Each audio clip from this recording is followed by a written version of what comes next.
or just introduce yourself or say hi in the chat. And then when it comes to Q&A, you can also raise your hand and ask questions.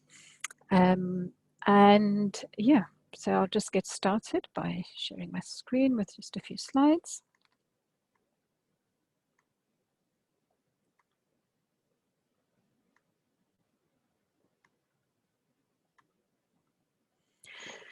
Okay, so this is the African WiDS regional event that we'd like to welcome you to. It's been organized by different organizations. So this includes MARI, the dLAB in Tanzania, the ASBCB, which is the African Society for Bioinformatics and Computational Biology, and Eshrei Bionet. So Eshrei Bionet is a, I'll just introduce you to what that is, and then the others can explain, Hadia is going to explain her institution. So Eshrei Bionet is a Pan-African bioinformatics network that we've been running for, can't believe, almost 9 years now. And it has been set up to build capacity for bioinformatics and specifically genomics research in Africa. And actually I'm going to share my video so that you can see me at the same time. And Eshrei Bionet is, we have 27 institutions across Africa and 1 in the US. And we have more than 200 different members. So while we're not specifically data science, we employ a lot of data science techniques in our work. And obviously data science is extremely important in bioinformatics. So we're just one of the organizers. And as I say, dLAB, MARI, and ASBCB are the others. But including specific individuals, Pabala Choko, who's from Eshrei Bionet, has been absolutely instrumental in the organization of this event, running around with all the communication, setting up everything, and without him, I think this would not take place.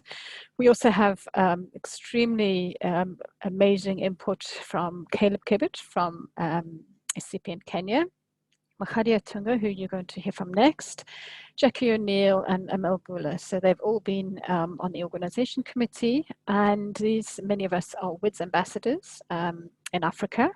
And of course, we've always had good support from, WiDS Central, what we'll call it, specifically Judy Logan.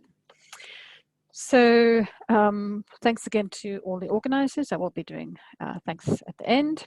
So the aim of this event is to sort of follow on from an event we had last in 2018. It was the last time we teamed up, and the only time we teamed up with WiDS for an Eshrei Bionet African event, and that was very successful.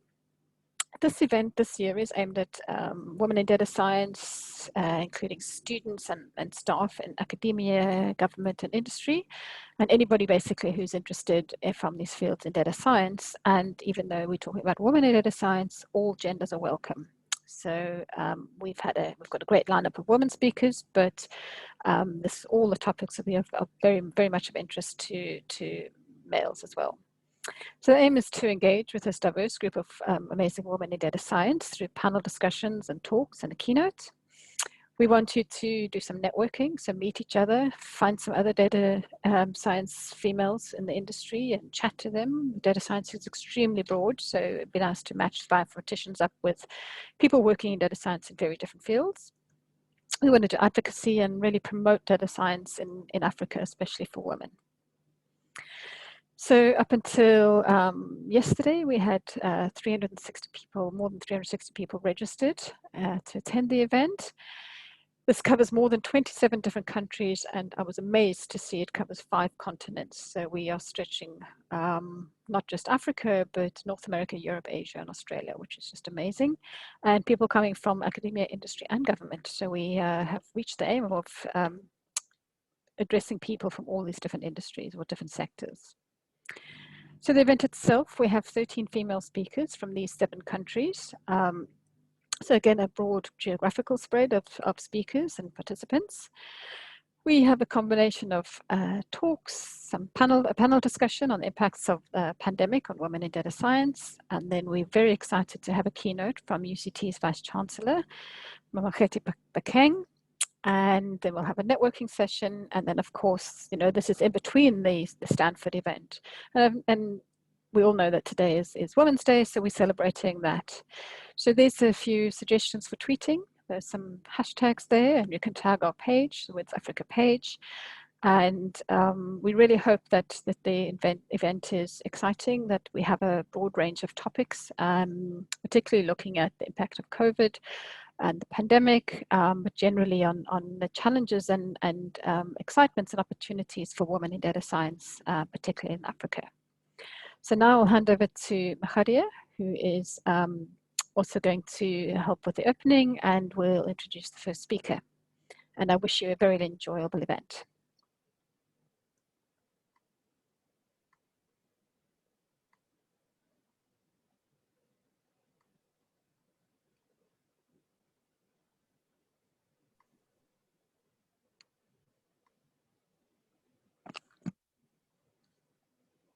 Khadia, are you there?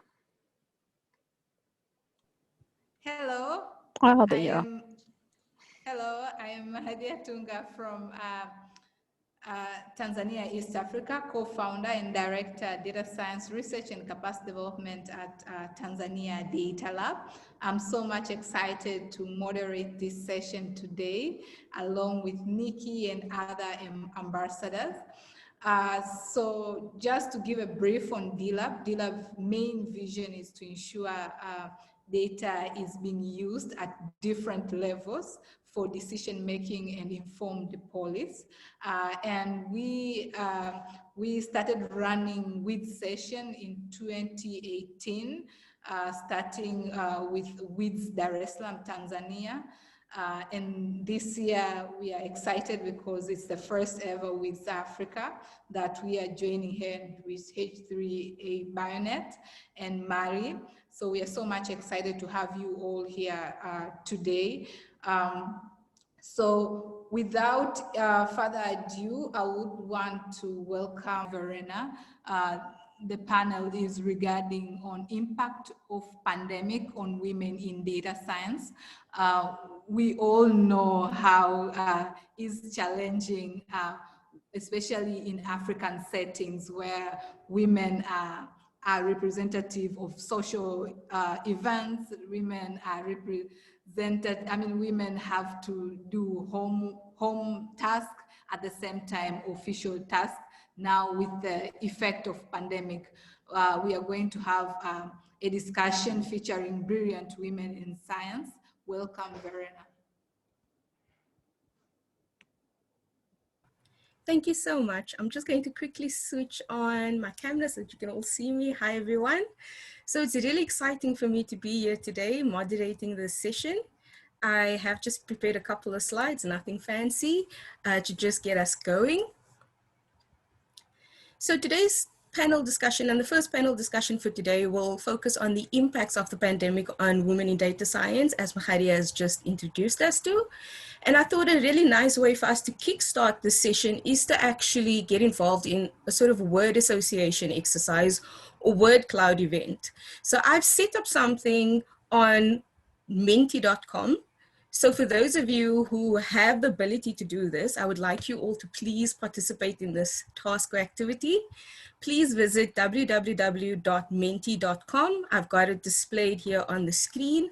And please use this code that we've got here on the screen, 88772765, and just jot down one word or a couple of words that come to mind when you think about the effect that the pandemic had on women in data science.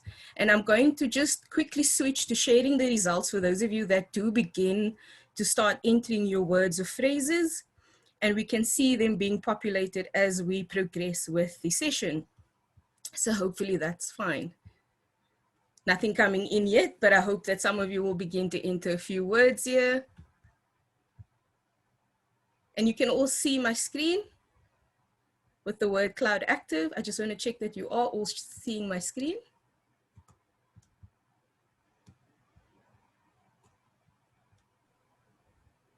Okay, thank you, Caleb, for sharing the link and the code.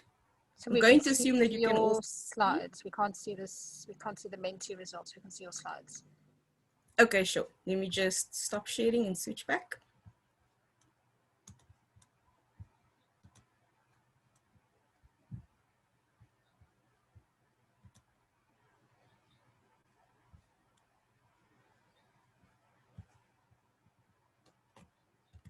Okay, nothing's still coming through, but I'll just share it in the meantime in case anybody does begin to add some words or some phrases. I think it would be really nice to also drive discussion and questions later on. So please do begin to share some phrases and so on. And I'll keep this in share. So to get this discussion started, we thought we would start by a little opening phrase to get the creative juices flowing and to get the discussion going. And then we'll go right into a few questions, which we will pose to the panelists after they've introduced themselves. So let's start with a little sort of phrase to just nudge you and get you thinking in the right way. So I would like to start by saying that women worldwide tend to be at a much greater disadvantage during crises as compared to men.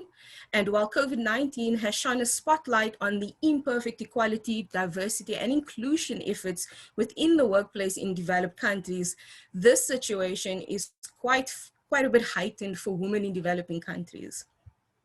And so it's really an opportune time for us to have this discussion and to get some inputs from some really, really wonderful and incredible women in data science. And I'm going to start by asking the panelists to introduce themselves one by one. We've got 3 wonderful panelists on the line today, which is Shanae Che.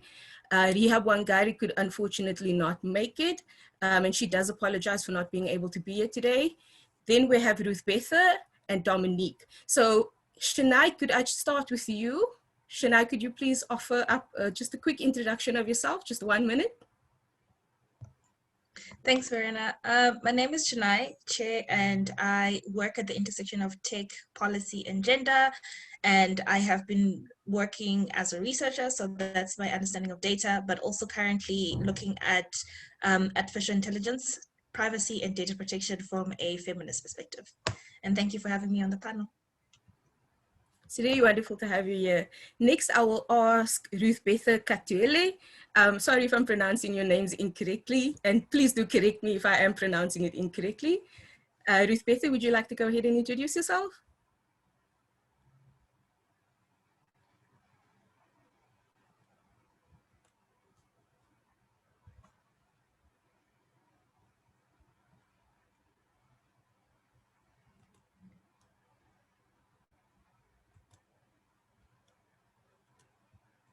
Ruth Betha, are you here?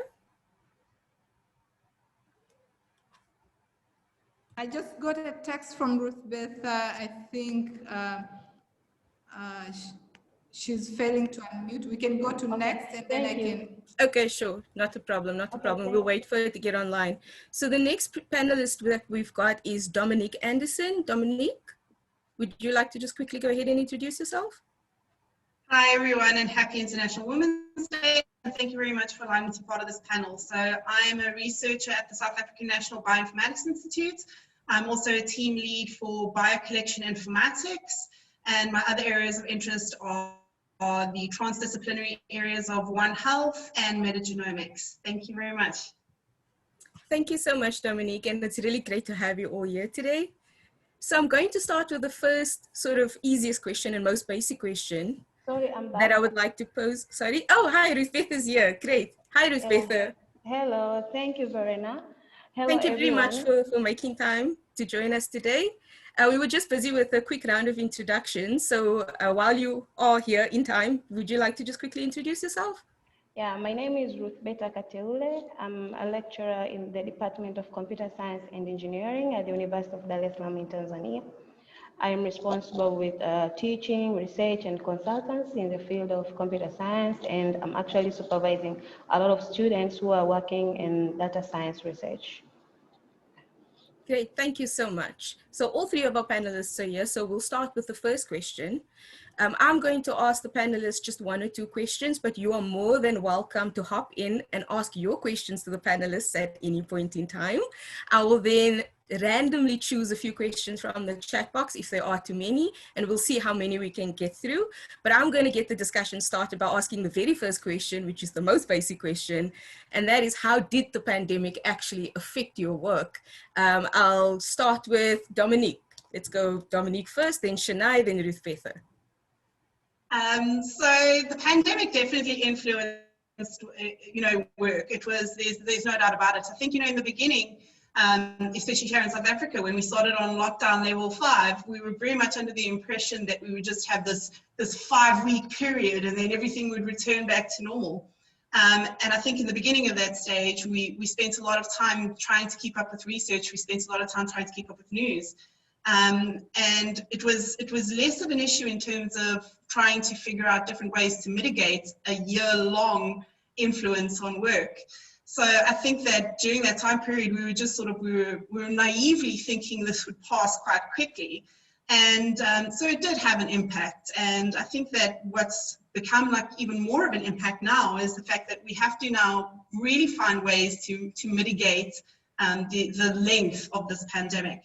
And on top of it, it's also when you have students, you also have this, when this extended period starts happening, you also have to find ways to try and to prevent the anxiety in your students, because there's so much uncertainty.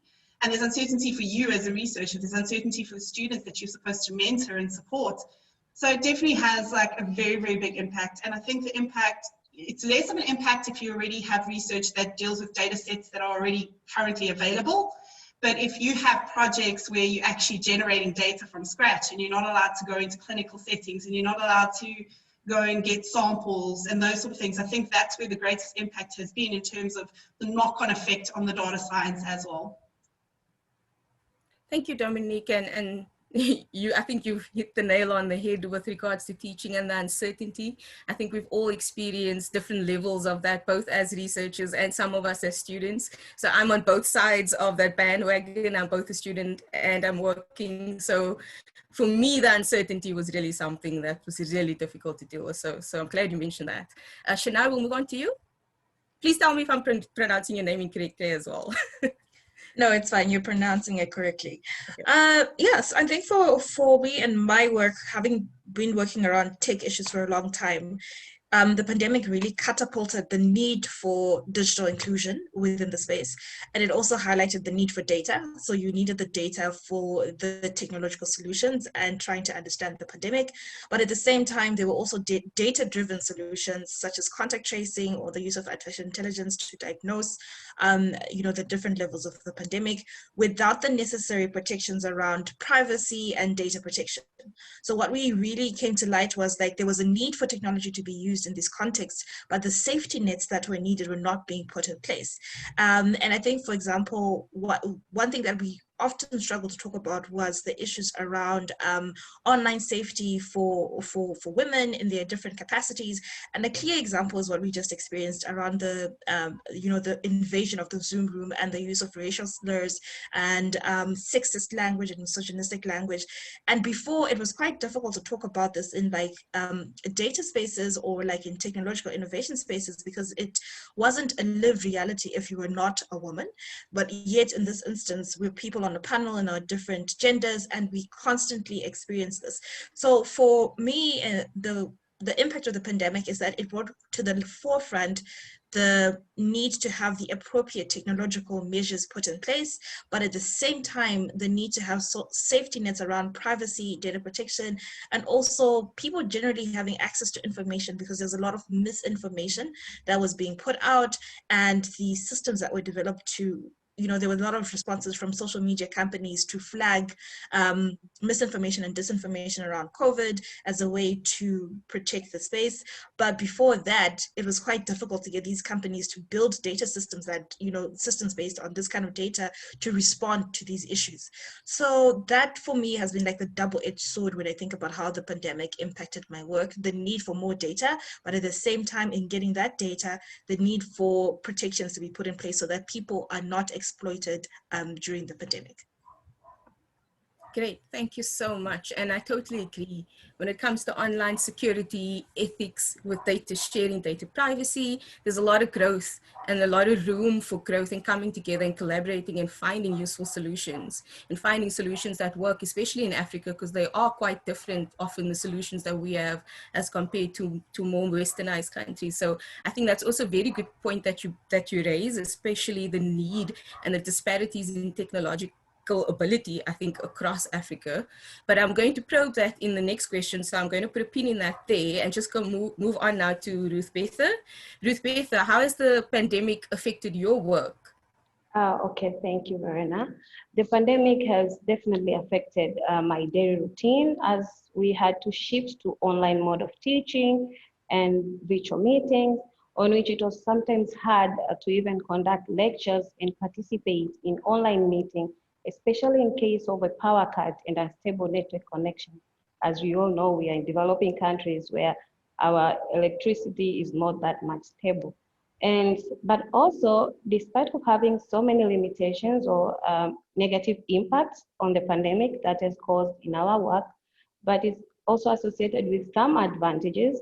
For example, it was very good for me for not being involved in daily traffic, as I used to commute from home to work.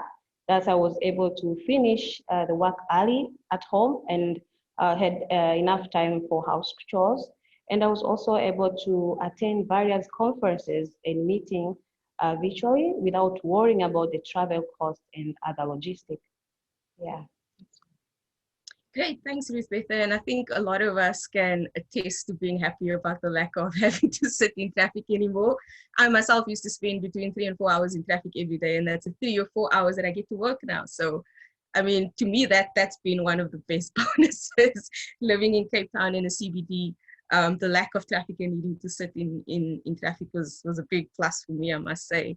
So I'm going to shift gears a little bit. I think a lot of you have sort of alluded to this with your answers, but I think one of the things that the pandemic really reinforced was the digital divide and disparities in terms of access to technology in developing countries, whether you were a woman or a man for that matter. Those disparities still existed. So the question to the panel then is, are there any remedial measures, including policies, that have been developed now to address some of this? Are you aware of that? Or what would you suggest would be a good way to begin to take that step or move forward? Are there any remedial measures you can immediately think of that have come about or come to light as a result of the pandemic that could help with some of these disparities? For example, I know hybrid learning, for example, really took off during the pandemic, but are there other such measures or remedial measures, but especially linked to policy, that we can turn to and look to for assistance on trying to remediate some of these issues? I'm not sure if any of you would specifically like to start. Dominique, I see you unmuting yourself, so you can go ahead. Yeah, so I mean, there's a very big technological divide, and it's not even just between different countries, it's actually within countries as well. So, you know, here by us, I mean, we really came to the realization that the technological divide, just in terms of students not having the kind of access that we all assume someone would have, and that being on campus is actually kind of like a lifeline for them in terms of their family life, in terms of having internet access, in terms of even having something as simple as electricity. And I think that was something that maybe people took for granted before, but the pandemic really highlighted this. And I think it really required us to really be human first, you know what I mean? To sort of, to look at the sort of status quo of performance and outputs and all those that sort of thing, but then say, you know what, we actually have to be human first and reevaluate what these outputs actually mean for someone. So and how difficult it is to achieve certain outputs without those resources. So I think it was really important for us to develop things. So at University of the Western Cape, we had a situation where we said that no student would be left behind. And, you know, it was up to sort of high level people to go and discuss how we were going to actually accommodate students that were not as privileged as others, you know, and that were definitely put out of place because of the pandemic and having to return home. So I think that's a very, very important thing. And I think that going forward, we need to have more policy that says that, you know, that creates this inclusive environment, and that recognizes that not everybody is actually in the same boat during the storm. You know, we're all in the same storm, but we're all on different boats. Some of us are on rafts, some of us are on yachts, you know, so it's really a big thing that, like, I think we need to understand that we must be human first.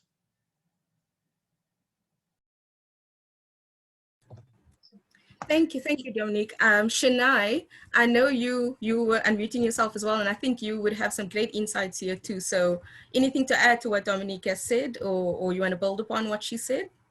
Yeah, I mean, like, I really love the last point that Dominic raised. Like, we are experiencing this, some are on like rafts, some are on yachts.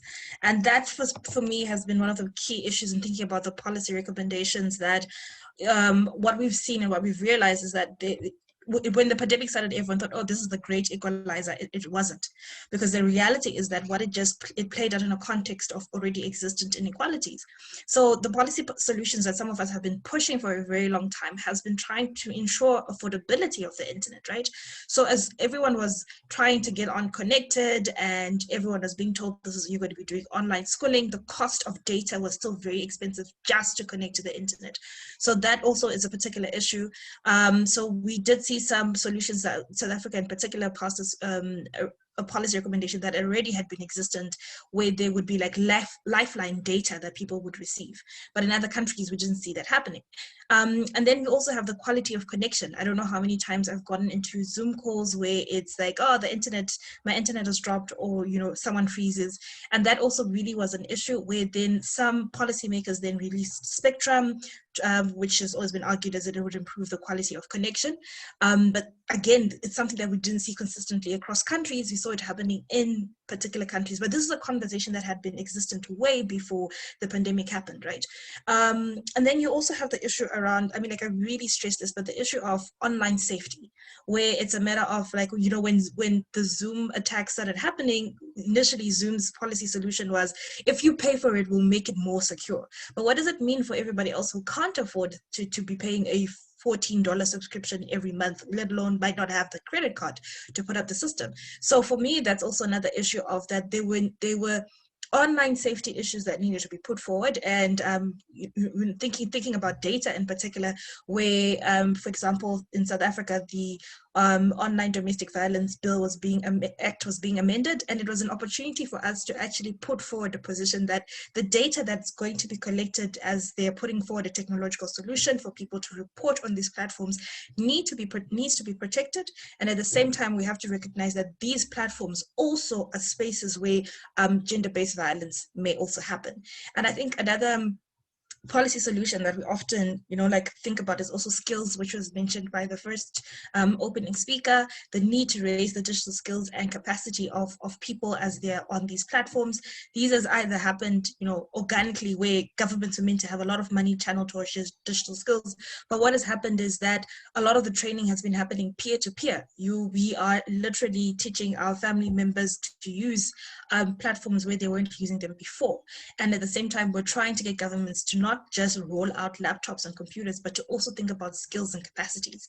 And I think the final thing, which is always important for me to stress, is also thinking about like policy solutions around wellness. And this can be at company level or at organizational level, where I think towards the end of last year, a new phrase emerged, which was Zoom fatigue. And then when you think about it, the number of meetings, yes, we're now able to interact more and attend sessions that we couldn't attend before, but it also has an impact on consistently being connected via screens, you know, meeting after meeting. So the question of like companies putting into place wellness policies where some people were like, you know, Fridays, there are no meetings because every other day we have a meeting. So that for me is, I think about the policy solutions at the different levels at an individual, company and government perspective that need to be put in place during this pandemic.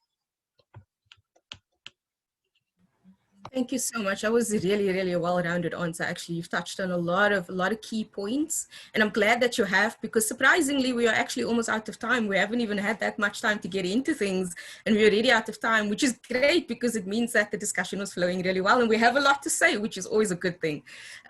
So Ruth-Betha, I haven't given you an opportunity to answer this question, so I'm going to first jump to you. We are almost out of time, so I would like to take one question from the audience at the very least. So after Ruth-Betha, we'll take one audience question. which I've got on the side here already. It's a very simple question and does actually cover the last question I wanted to ask quite well as well. So then we'll end off with that question. Unfortunately, we are out of time, but we'll have a networking event at the end of the session where we are also, of course, encouraged to come and interact, ask questions, and learn from each other. So Ruth-Betha, I'm first going to hand over to you before we move on to the audience question. Okay, I just have one point to add. To mitigate the digital inequalities, I think we need to think on how to create a space for innovation on the offline tools. How could we really use the offline tools like radio, TV programs, a newspaper on different activities, including teaching, research, and other kind of stuff. So we need to utilize, we need to think on how we can really use those offline tools for effective activities. Yeah.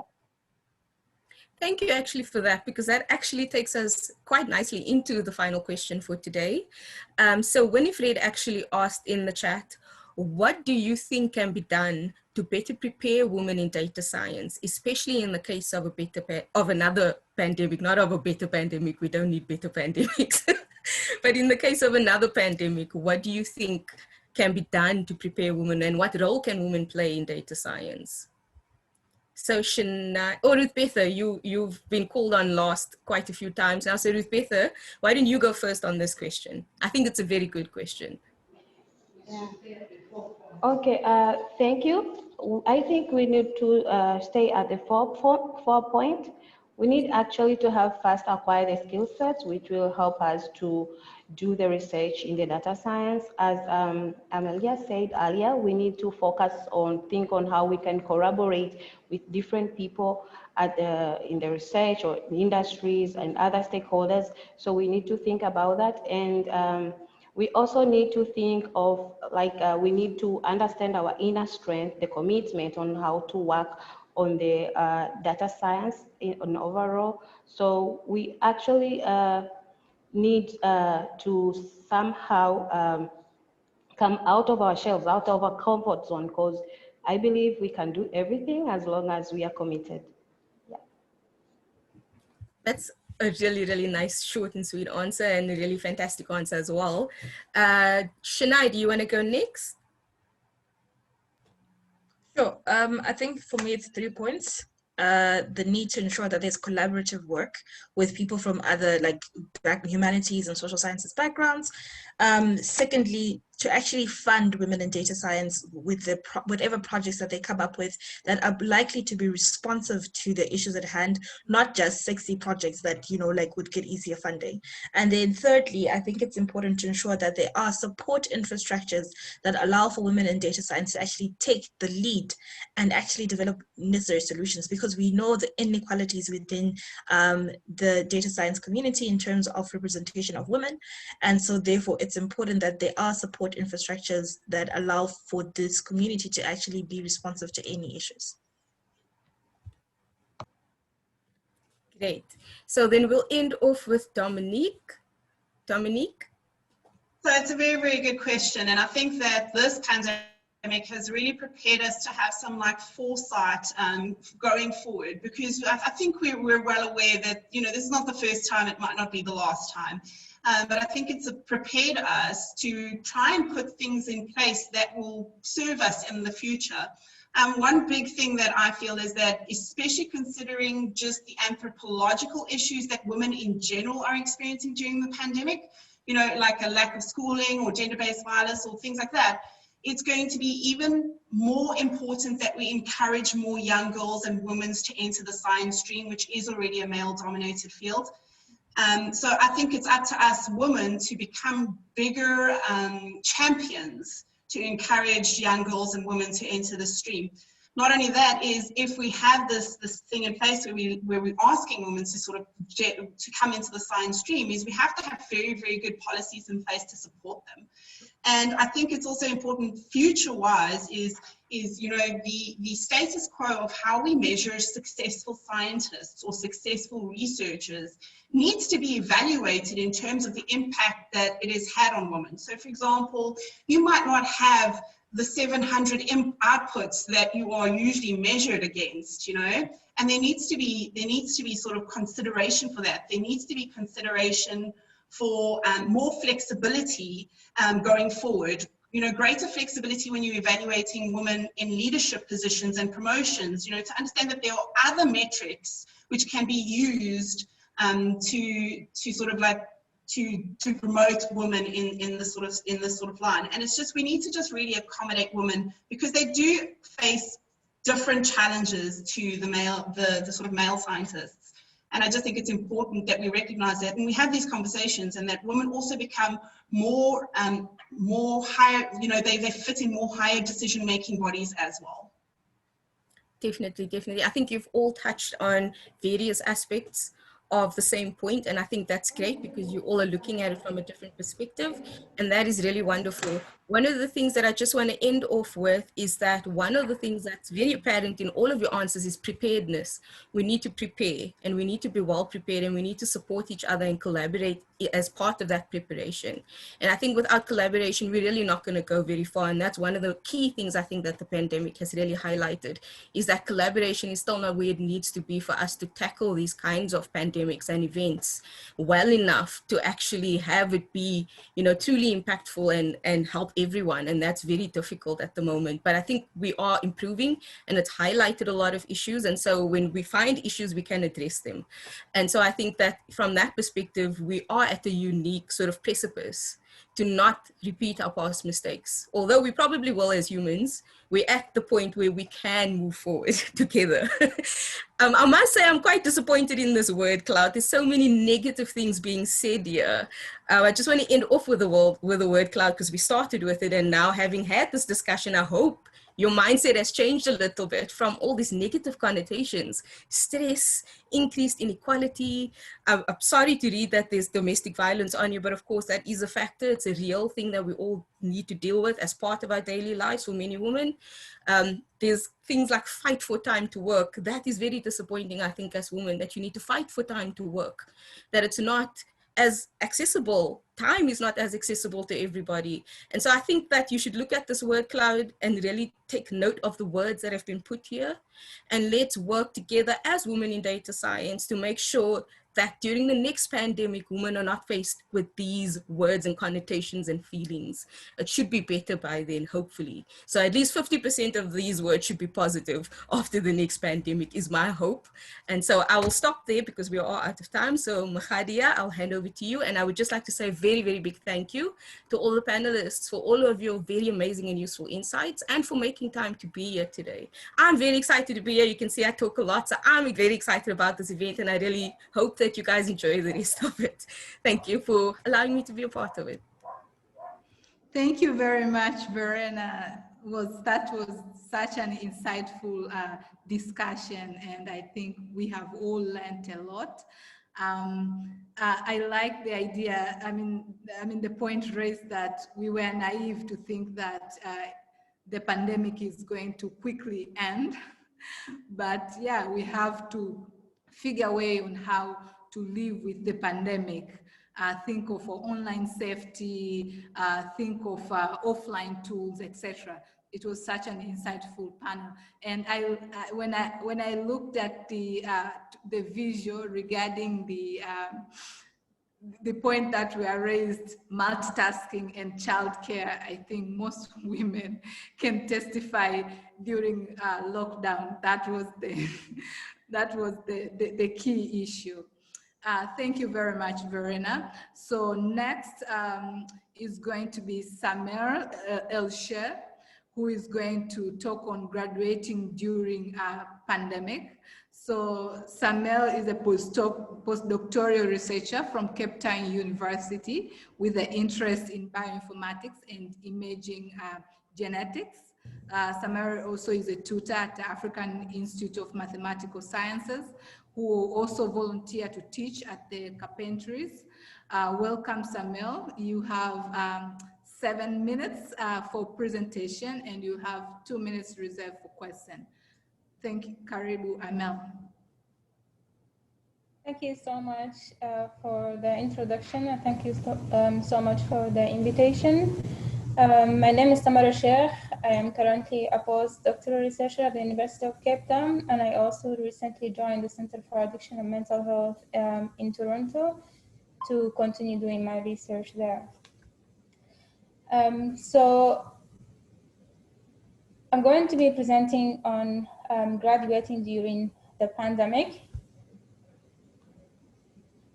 And as we have already mentioned that, and early studies has shown that across all disciplines, women's publishing rate has fallen relative to men's amid the pandemic. So these were very early results from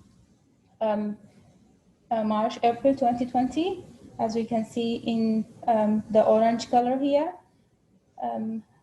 how many maybe, or the rate of the publications for women scientists as compared to an earlier rates in 2019 and early 2020. So this is when the lockdown started and when the pandemic started to hit hard the world. So we found all ourselves in that situation, and we found ourselves trying to deal with it. And we all in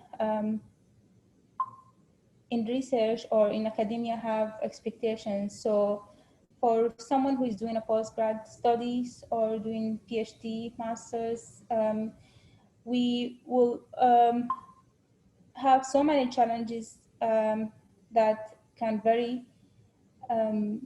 at different levels. So the first thing that we happen to face is the suspension of all in-person interactions. So we are not going into classes, we're not meeting our supervisors physically, and we have to start adapting to work from home or remotely. We have to move everything online, start to work from home, and most of us are not fully equipped from home to do our research.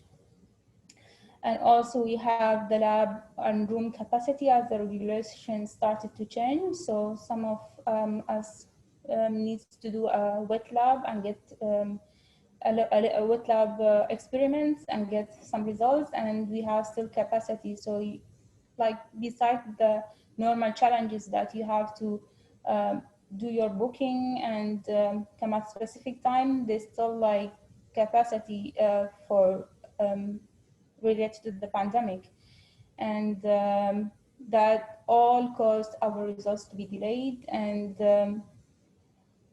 other also unpredicted changes and regulations that we are facing every day, and we have to deal with all that. So I try to put together, and besides all that, women has very specific challenges that men don't face. We have kids to take care of. We have a lot of things that came new with the pandemic, that kids are not going to school. So we have to, as women, start adapting to both working from home and taking care of the kids and their own challenges. And with all that, I try to put together some of the maybe recommendations or how to adapt with these situations. And the first thing is that the pandemic presents as well many opportunities. So try to think also positively about it. So we're working from home. We're no longer going to work. We're no longer using that time to go and that time to come or to prepare. So we have a little bit of more time that we can use to prepare ourselves better, or to maybe read more publications in the field, and refine our goals, set our objectives for the next experiment if you're doing work like a wet lab work.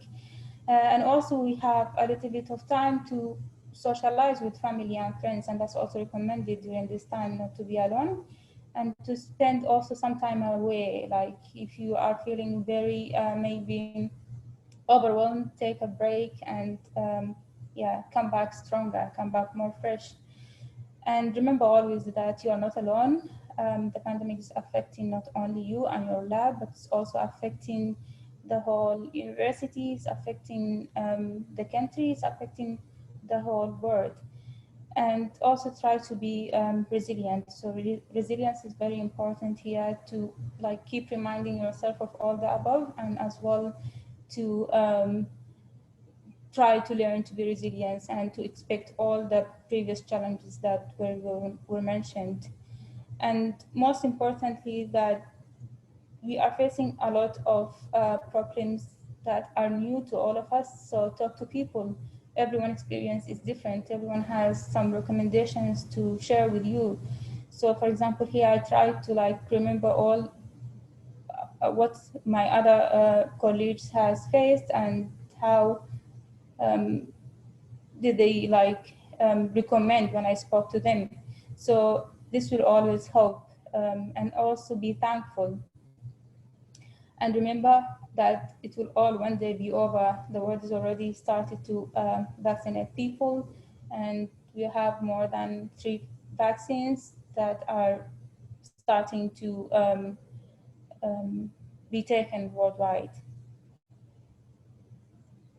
And for my personal story, when the pandemic started to hit hard and before the lockdown, that's when I already finished writing my PhD thesis, and I managed to submit my PhD thesis on the 10th of February 2020, after which the lockdown started all over the world, and examiners started to get busy, and also the university started to find regulations to adapt to the pandemic. And from February 10th, I only managed to graduate on December 15th. So it's like almost 11 months, the whole process of getting the results from my examination, addressing the results, sending it back to the university, and then the university approving my PhD. So it took 11 months that it usually takes maybe 4 months, sometimes less, sometimes a bit more. But these are the challenges we need to adapt ourselves with. And with that, I want to thank my supervisors for supporting me. I would like to thank the University Vice Chancellor for supporting all the graduates, even though the graduation was virtual, but UCT managed to give us an opportunity to take pictures, and my family for coming all the way from Sudan to spend that time with me. Thank you so much. And Thank you. Thank you so much, Samar. I think that was inspiring despite all the challenges, but you are able to graduate during the pandemic. And I also thank you for sharing the key issue that are facing not only women, but all students. The fact that we don't have that networking, the physical distractions, the physical interactions, the point that you raise, which is very important regarding the lab tools, and especially those of us living in Africa and developing world, sometimes you need a lab because you need a computer that have high capacity, and you might be home, and that is also a challenge. So I really understand what you are facing. I'm also a PhD in data science student, so I understand how tough it is to work at home.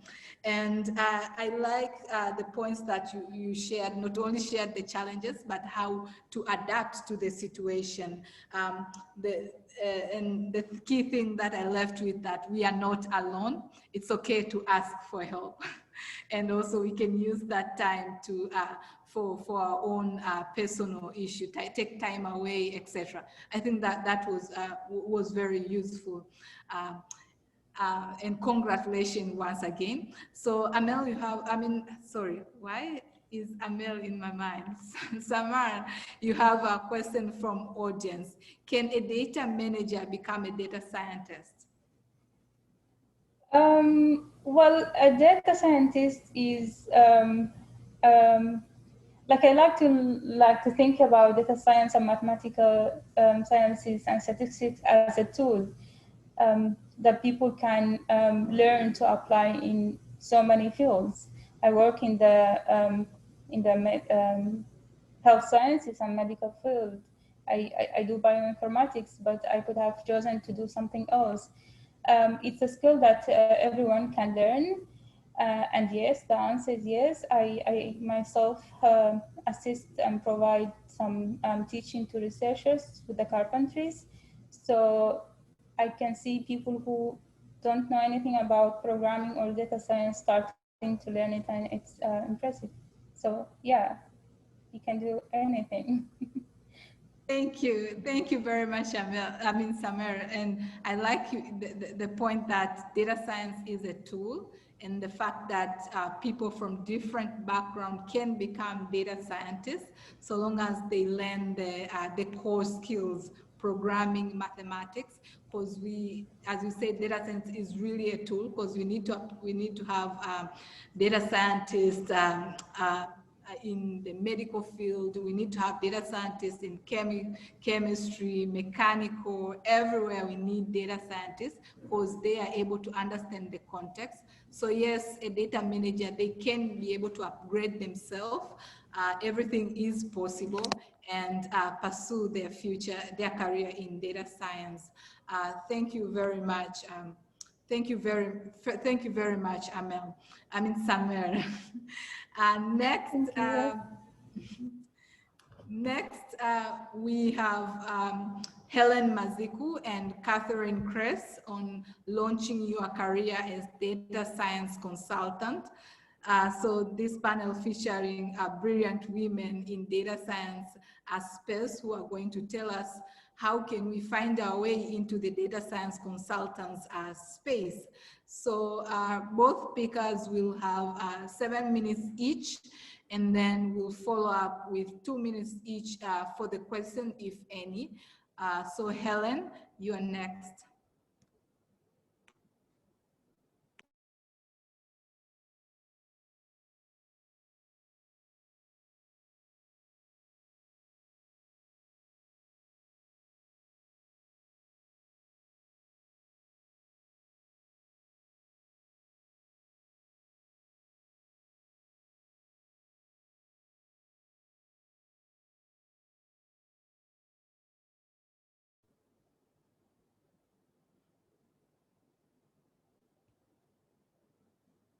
Helen is a data scientist from University of Dar es Salaam, but also Helen is the project manager for Y4C Hub, which is funded by UNICEF, in which they are using data-driven approach to apply data science skills for undergrad students. So that point, try to catch or to build an appetite at very early stage. So once again, Helen, welcome.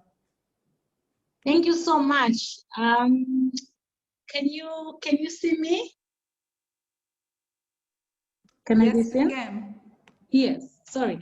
So because of the tech issues, I'm using both my phone and my laptop. That's why maybe I couldn't be unmuted.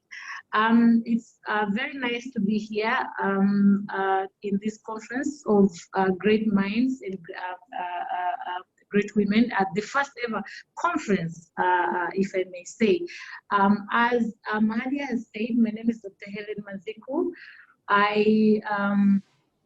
I'm from the University of Dar es Salaam, College of ICT. I do lecture in algorithms and complexity, but then also because I did computer engineering and IT, so I also do teach computer architectures. But then I do manage a hub of innovators, youth innovators, both masters and undergraduates, working on very many different challenges from the society. So one of the means we use is data science. We use very many other means, security and other means, but one of the means is data science. I also do manage or like supervise 8 students, masters and PhD, who are working in various areas, including data science, especially with machine learning.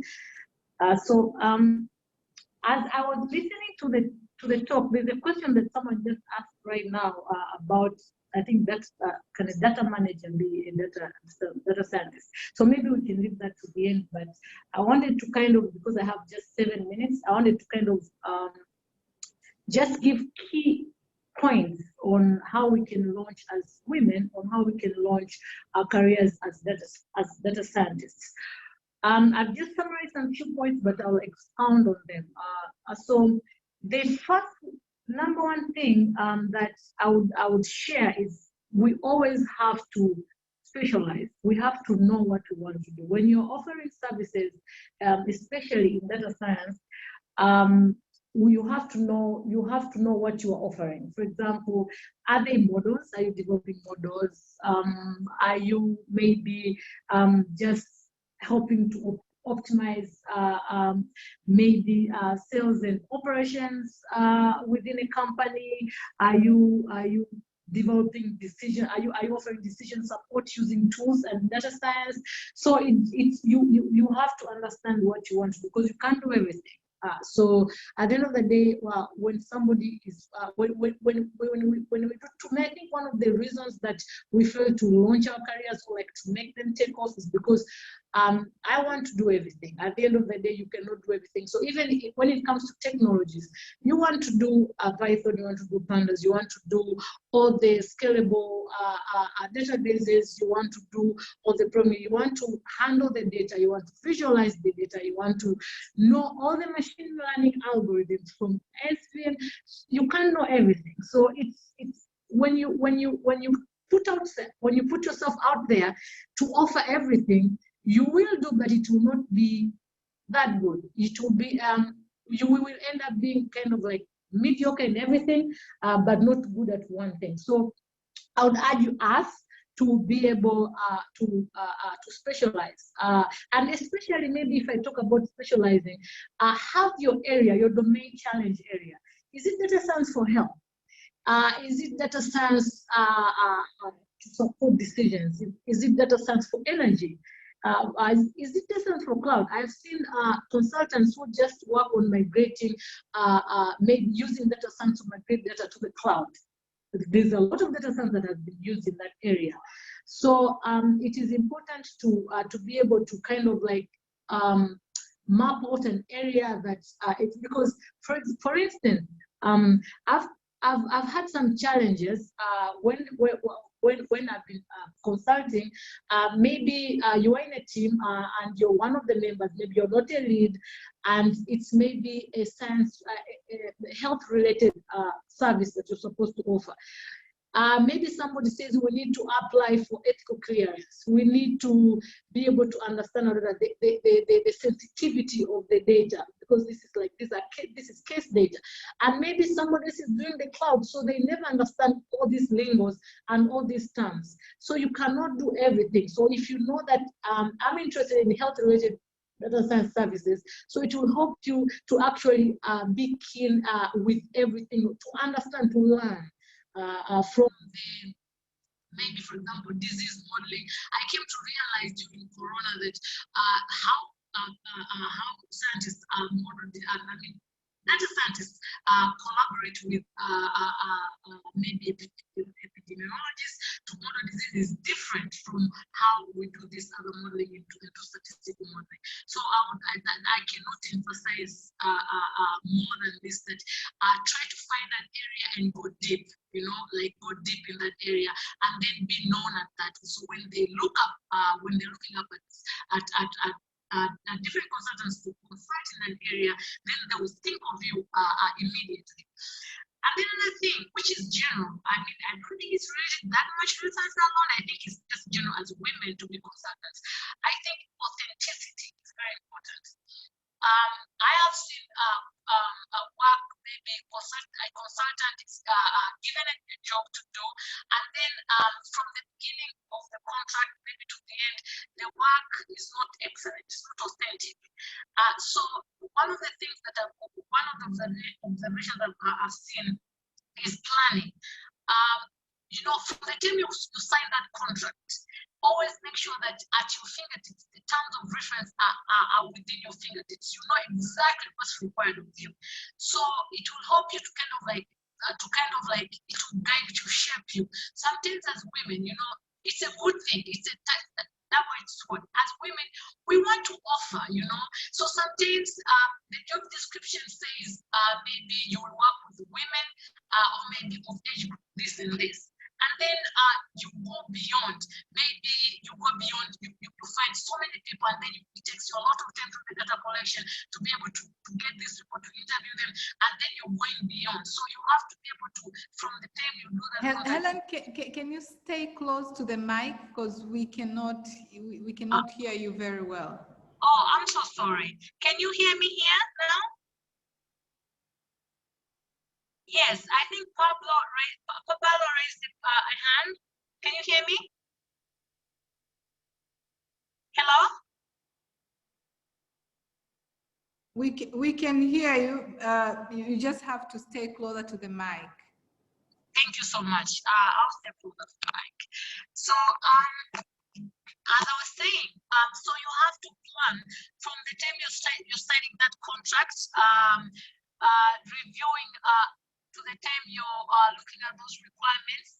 So make sure that you plan. For example, once you sign the contract, develop that schedule. There are so many tools, Gantt charts. Develop that schedule, flag it to the client, and be very bold on those dates and those deliverables. Meet those deliverables. If you said I'm going to do a validation of these requirements, by the time, or maybe I'm going to actually look at the data, maybe there's some existing data, we're going to go through it and identify some issues. Make sure that you stick to that timetable. You stick to the plan, and then also that goes along with time management. Time management, this will translate you to deliver your work early. You see, we are women. I have 3 children, 3 years old, 2 years old, 6 months old. I am married. I am teaching. I'm a lecturer here. I do consult. There's a lot going on. Maybe some social, we are African women. Sometimes there are some social events we're supposed to lead. Eventually, it just goes without saying. No one ever said it, but we're expected to lead such events. So maybe there's something, a social event in your community, and all this. So maybe there's a funeral, there's something. You're supposed to manage all this. So you need to plan. Helen, 1 minute. Yes. 1 minute to time. Can you summarize? Yes.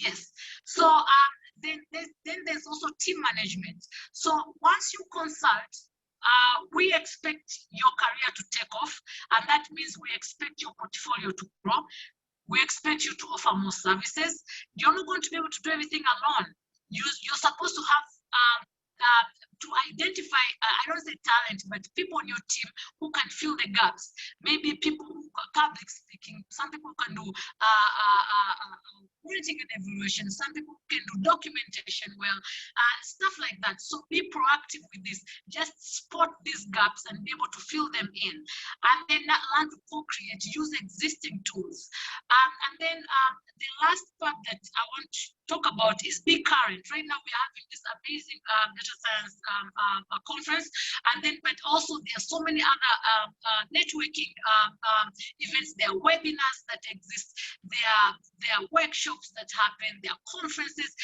Make sure you attend those so that you can be able to kind of keep current, to read and to understand. So so this just in a nutshell that I'm sharing. I hope that somebody has picked something, 1 or 2. Yes, Mahadia, I'll leave it up to you. Thank you very much, Helen. Thank you very much for that such insightful presentation. And I like the idea that you stressed on find your niche, like everybody has to have an area of expertise so that you can focus and be able to excel in that particular area. So I like that very much. And yeah, and congratulations for the hard work you are keeping with the 3 toddlers. So Catherine, if you allow me, I would want to first allow the keynote and then to take round 2 of the session. Is that okay with you, Catherine? That's fine, that's fine. Thank you very much, Catherine, for being that flexible. So we will pose our questions for this particular session, and then we will ask after the keynote. So you can just continue typing the questions in the chat, but we would like to go to the keynote speech. So the next is the keynote speech from the University of Cape Town Vice Chancellor. We are very much glad to have you, Mamoheti. You correct me if I mispronounce your name, Professor. So Mamoheti is the Vice Chancellor of University of Cape Town. She has won numerous awards for her research and community work, including the Order of Baobab, conferred on her by the President of South Africa in 2016, and also in August 2014, CEO Magazine named her the most influential women academic in Africa. And in August 2016, she was awarded the prestigious Businesswoman of the Year Award in Education category. And in 2019, a University of Bristol conferred on her honorary doctorate in science in recognition of her leadership role in mathematics education in South Africa. Mamoheti is the founder of Adapt Learner Foundation, a non-profit organization that started in 2014, providing financial and education support to students from township and rural areas acquire higher education qualification. And she has also served as a member of several boards.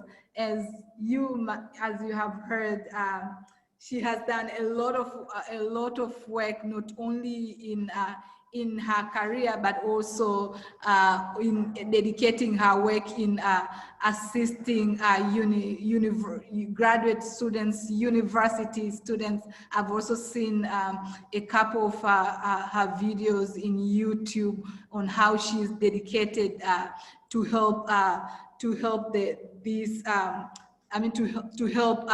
young women and men to climb their ladder in their career. So Mamoheti, I'm very much fan of what you do, and you inspire me a lot. Welcome. Thank you very much for that kind introduction. And good afternoon, everyone. Dumelang, Sangonani, Molweni, thank you so much for inviting me to speak today. And I really appreciate your generosity in scheduling me at a time that is suitable. I am humbled by that. Thank you very much.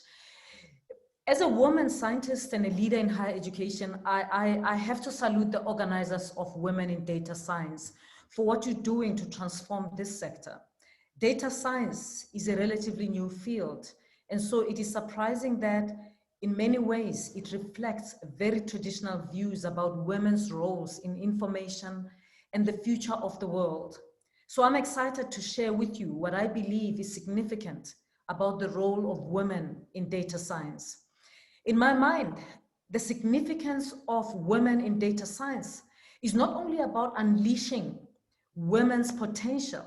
While that is an important goal of the organization, in my view, your real significance is much wider. It is about unleashing human potential around the world. Because if we are not including women in this important sector, we are missing at least half of the picture data science needs to show us about ourselves and our world. And that oversight can lead to harmful consequences. And here's an example. It is a fact that wearing seatbelts prevents the wearer from being thrown out of a car during an accident. But the statistics are different for men, for women, and for children. According to recent research using different sizes of crash test dummies, women who wear seatbelts in a car are 17% more likely to die than men.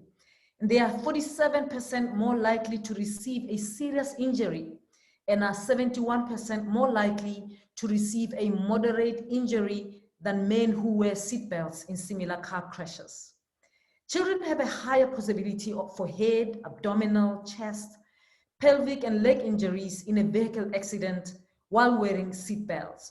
This is because in the 1960s, when seatbelt legislation was first imposed on car manufacturers, the car makers chose to test only for crash test dummies that were the same size as the average male driver. Back then, of course, men accounted for 76% of the average miles driven in a vehicle. In 2010, however, researchers found that more than 50% of drivers are now women. So they now test different sizes of crash test dummies in cars.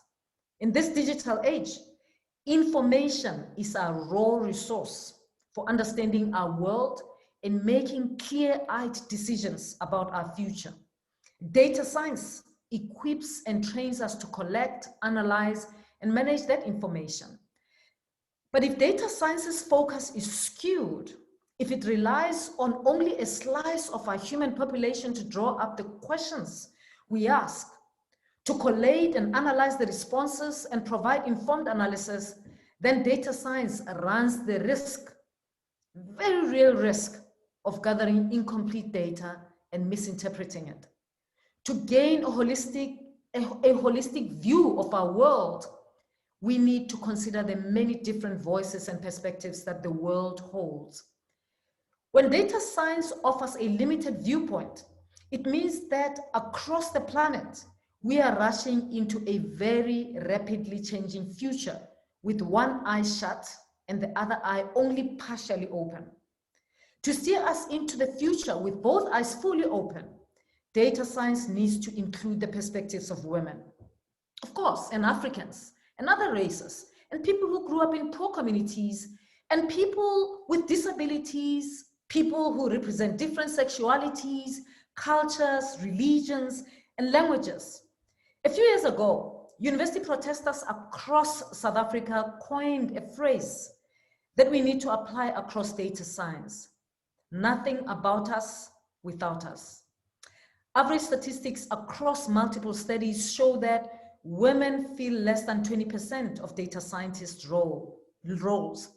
A recent report by Forbes says that women data analysts comprise only 18% of leadership positions at premier tech companies, while only 13.8% of women in the sector have authored artificial intelligence-related research papers, and less than a quarter of women in the sector are considered to be AI professionals. The irony is that the fast-growing data science industry has suffered from a skills gap over the last few years, even though employers have been eager to tap into fresh sources of talent among women and other demographic groups around the world. Of course, data science is not the only STEM sector that is dominated by men. In South Africa, women account for only 28% of science researchers. And out of 4,177 researchers with ratings by the National Research Foundation, only 146 are African women.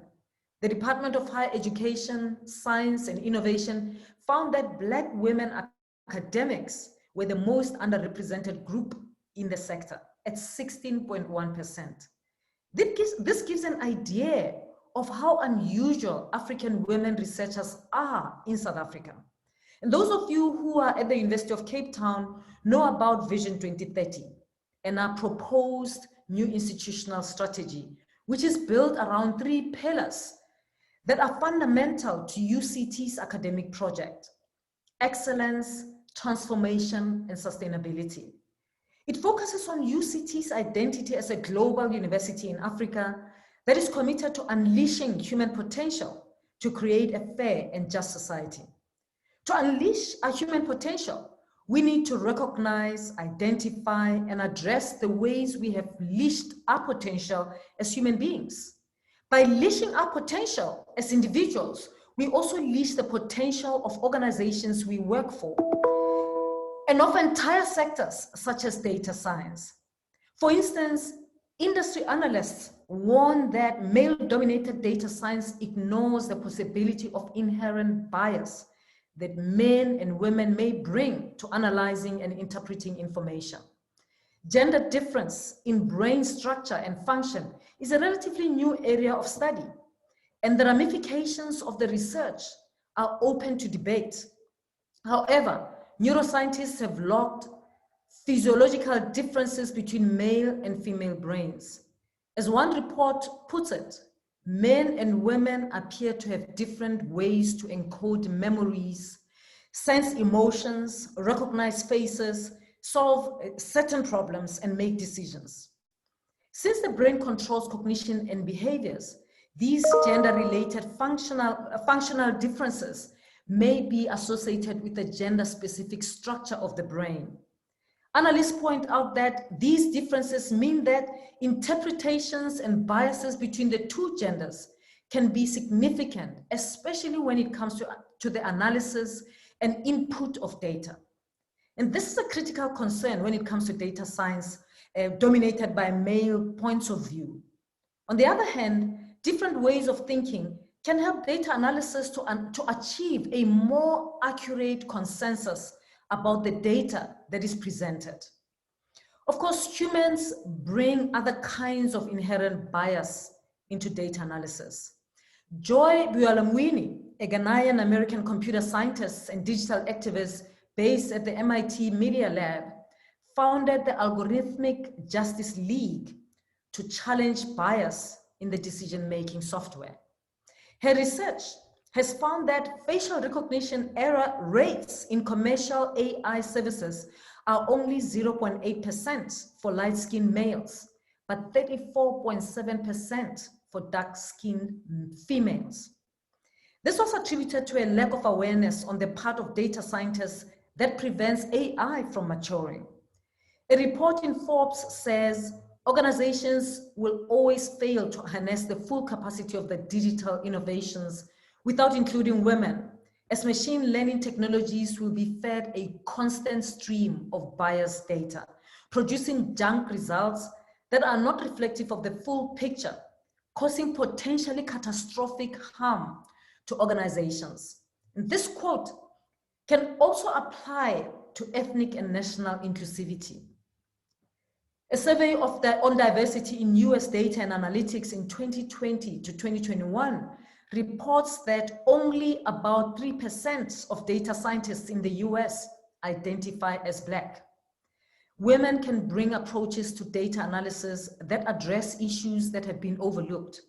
This is partly because of the traditional roles women have held in households and societies.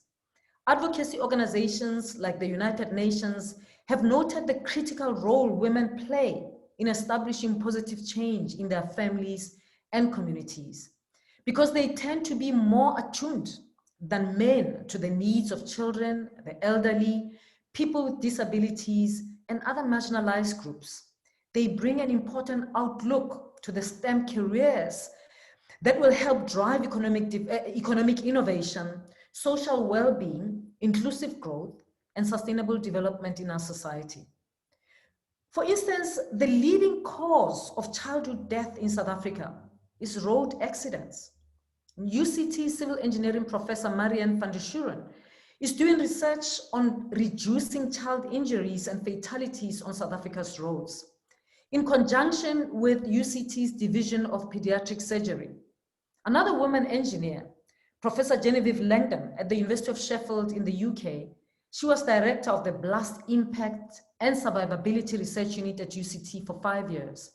In that capacity, she led an initiative to reduce injuries and deaths among civilians and children that result from landmines that are detonated accidentally. For instance, by children playing soccer in a field in Angola or Mozambique. This threat affects millions of people globally, particularly in low and middle income countries recovering from warfare. Women in STEM sectors around the world share many of the same challenges, such as being in the minority. The Alliance for Accelerating Excellence in Science in Africa, a partnership of the African Academy of Sciences and the African Union Development Agency, undertook a study on why African women did not pursue STEM careers. To summarize, the main barriers were pressure from family responsibilities, patriarchal attitudes in society, unconducive work environments, and low remuneration relative to men in the same position. As women in STEM, We have to work harder to prove ourselves. We are often given the admin and support tasks while our male colleagues are sent to work in the field. We're expected to become one of the boys to fit into our work culture. Our leadership is held to a different standard, and we hear people say things like, well, a guy CEO wouldn't have said that. The glass ceiling looms above us. We may feel we have to choose between raising a family and developing a career, a choice we never see a man having to take. We long for role models who look like us. We recognize these challenges, and we are dealing with them, in part by creating networks like Women in Data Science. On a daily basis, we deal with the institutionalized power of masculinity combined with white privilege, what feminist scholar Phumla Dineo-Qola refers to as the expectation that women should adapt to the current system, being empowered into position rather than transforming the formal workspace into a space that is more receptive to women's contributions, needs, and wants. In such an environment, the Black African women leader particularly is an outsider. I believe this is what Phumla Dineo-Qola refers to when she writes about invisibilization of women's real transformative work. But being invisible, assimilating into the male environment, fitting in, is not good for women, and we should not do it. It is not good for data science, and it is not good for unleashing the diversity of human potential around the world. The report about the critical need for diversity in data science presents women with the opportunity to carve out our own identity as data scientists by making a place for yourself, a place that reflects who you are, not who the industry expects you to be. You can pave the way for others who are as unique as you are to change the industry and the world. Women in data science in Africa and other developing nations face an additional challenge. We need to advocate for capacity development in our home countries, because if we create opportunities to develop economic growth and employment for our communities, we open up the new markets that will use our services. This means we seek ways to help others enter our fields and develop applications that can lead to new businesses. It means we uphold the ethical standards of research collaboration that promote capacity building in our educational institutions and research agencies. It means we disrupt the old patterns of thinking that led to helicopter science, the practice in which foreign researchers come into a community in Africa, take samples and data, and then return home to process and analyze the data in their own institutions without making that data available to African researchers. Professor Nikki Mulder, who welcomed you to this conference earlier today, has written extensively about the challenges of sustaining big data analysis in Africa. As she and her research partners emphasize, this sector requires a cohort of well-supported researchers at senior and junior levels, plus a pipeline of graduate students and postdoctoral fellows in a research landscape that is dangerously under-resourced and under-financed. This is a challenge that all of us need to address. It is part of our struggle as women in science. To transform the global data science sector, we need to unleash all of our human potential across the gender divide, the racial divide, the sexual identity divide, all the artificial boundaries we have set up to justify the divisions in our global society. Women in data science, women in any science, are transformation specialists, simply by virtue of being women in their chosen field. Because data science is a relatively new field, we are only scratching the surface of the ways it can help humanity. You, as a transformation specialist in your field, can explore new ways. For instance, data science in helping us to fight COVID-19, from tracking cases and deaths, to understanding how populations move during travel restrictions, to vaccine design. The Harvard Data Science Initiative is working to support faculty members, students, and fellows in designing and applying the tools of statistics and computer science and creating a community to foster the flow of ideas for using data science for social impact.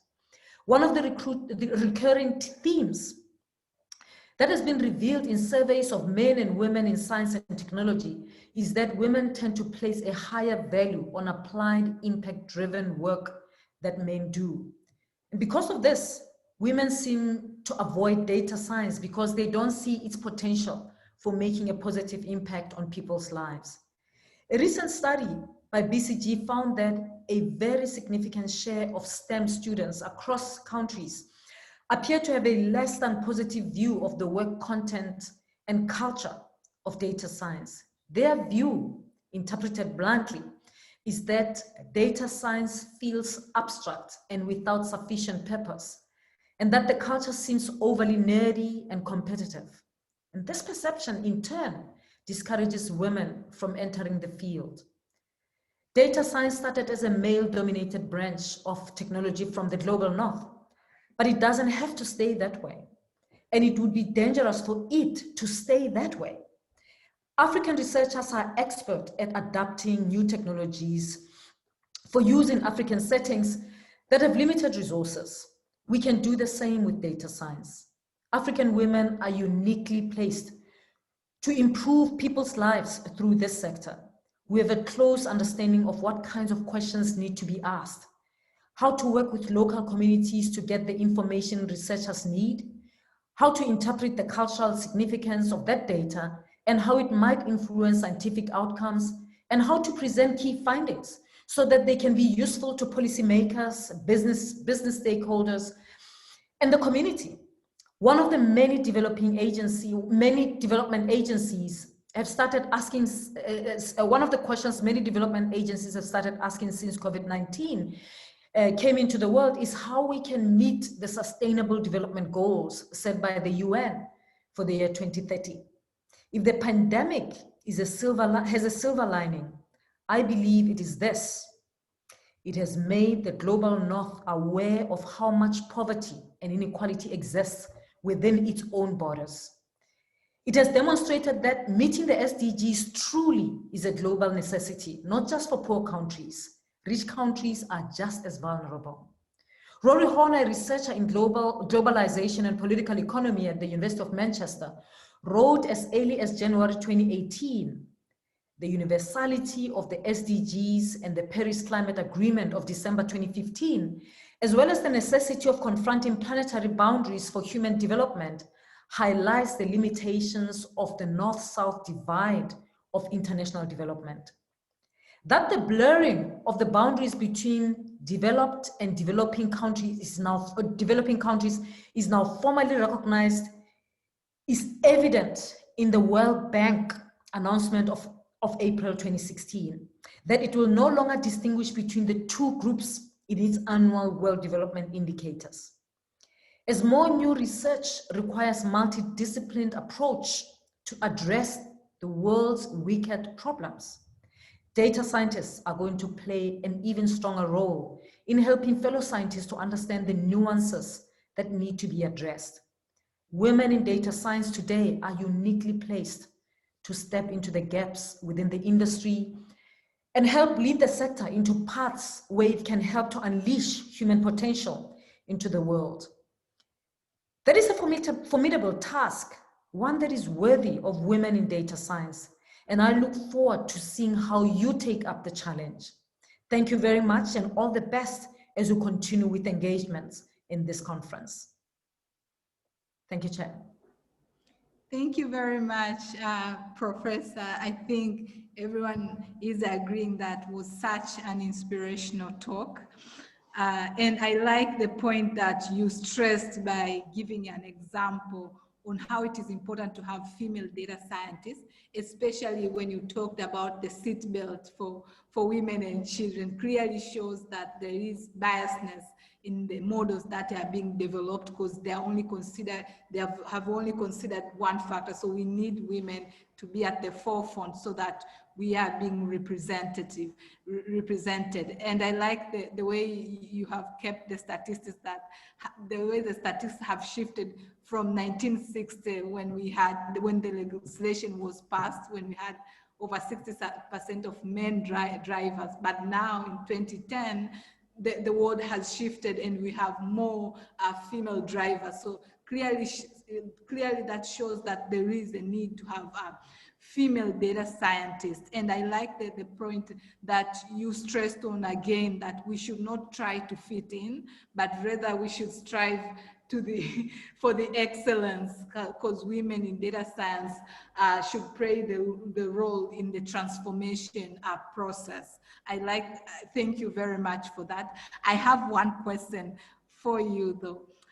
So I wanted to understand what role is the UCT, University of Cape Town, playing in making sure that we have a pipeline of female data scientists, because with all these facts, clearly we need to have a rich pipeline of female data scientists.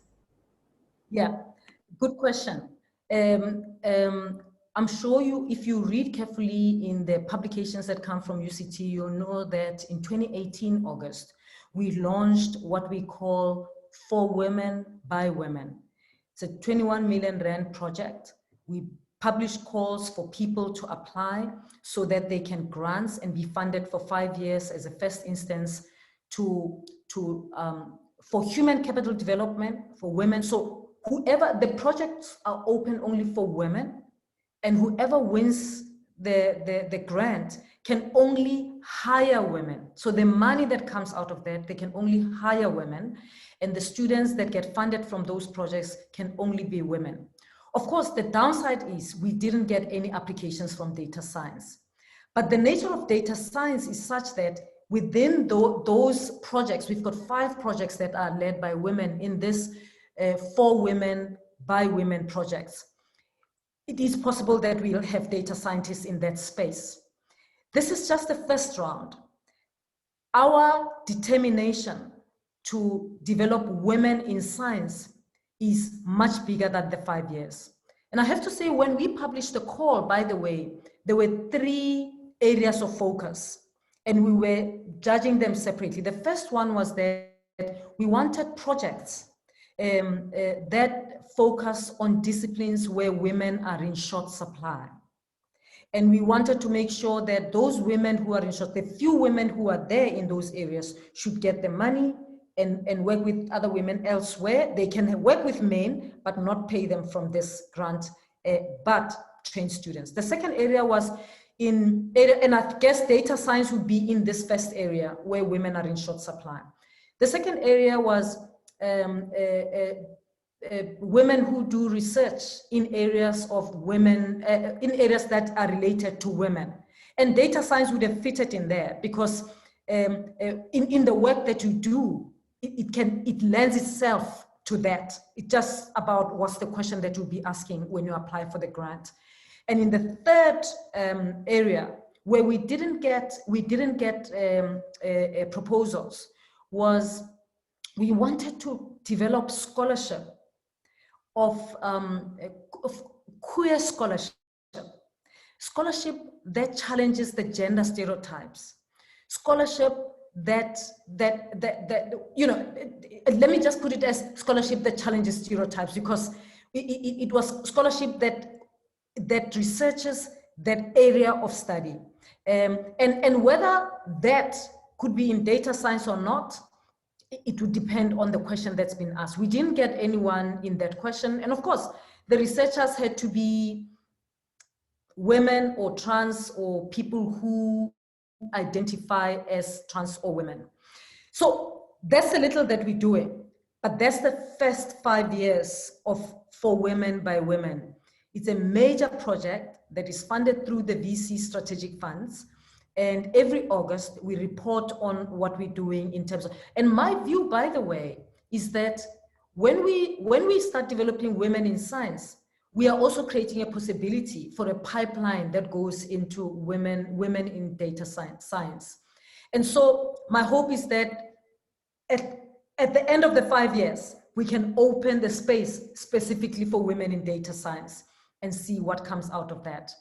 But the challenge that I'm taking from your question, by the way, is to check in the projects that we are funding, the 5 projects that we are funding, is there anyone doing data science? My sense is that it is possible. I mean, we've got researchers who are leading projects in oceanography, in human biology, I'm trying to remember the third area, and others in psychology.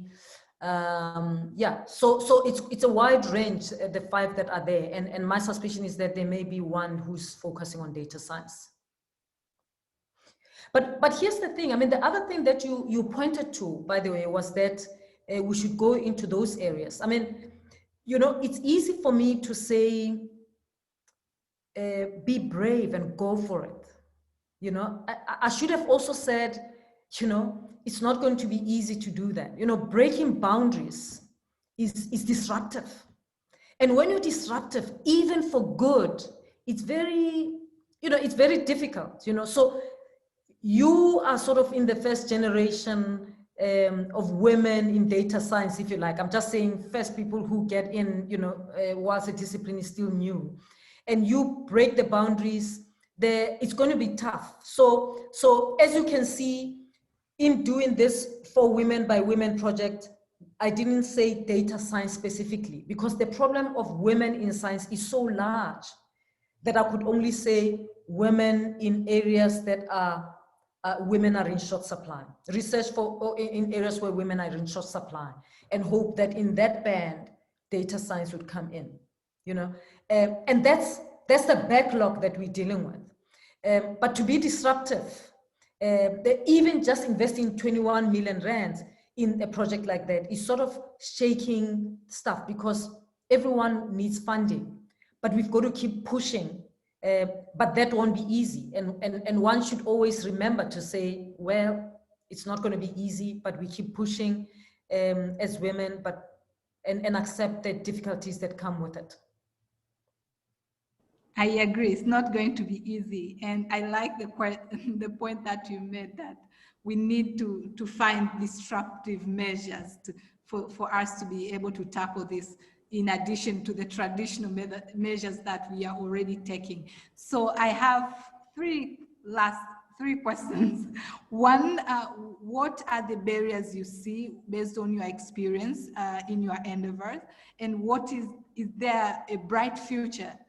And the last question from the audience, so how can junior scientists or researcher work together with the senior? Is there any possibility? Yeah, thank you. All right, I mean, I think in my talk, I talked a lot about barriers. Funding is one barrier. I mean, ring-fenced funding, ring-fenced, not just open funding. I think some of these things, to solve them, you need to ring-fence the funding so that it's only open for women. Is there a bright future? But there are many barriers, by the way, because there's barriers to come in and there's barriers for once you are in.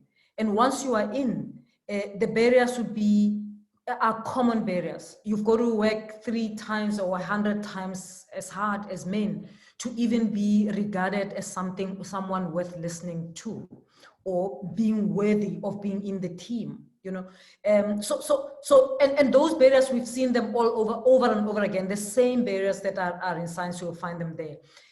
The question about, is there a brighter future? Somehow I'm feeling like probably for data science, there's even a much bigger chance of a brighter future, probably even quicker, because my hope is that the world realizes that without women data scientists and their beingness, which they bring to the space, the analysis and that come out of there might be limited. And therefore it might skew the decisions that we make. And so I hope that as teams sit, data analysts sit and say, but we need a woman because they might just bring a different perspective. In the same way as us women, we should be able to sit and say, you know, but we same gender, because in this space, I think diversity is much more important, because you're dealing with information that will ultimately lead to us making decisions, and the risks of making wrong decisions or decisions that are not suitable for the space are much higher. So my hope is that the social scientists in the space keep reminding us that we need scientists. I mean, right now, we need women. Right now, there's an understanding that interdisciplinarity is what we need to solve the world's wicked problems.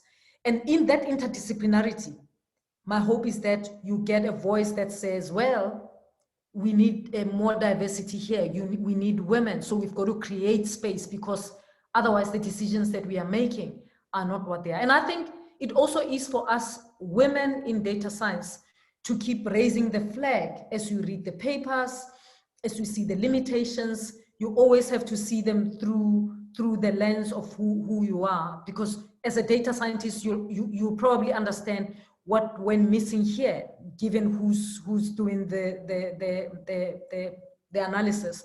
So I think we can be part of creating that bright future.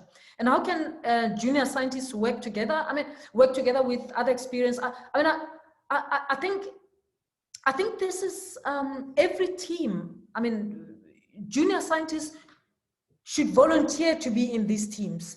But I often think if we have a team and there are no young people in the team, I always think we are impoverished, actually.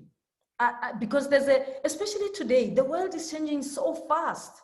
And as someone who values the voice of young people, I can see when I'm with teams that have got no young person, that one suddenly becomes a minority in seeing certain things that adults, people who just close up to hearing young people, don't see.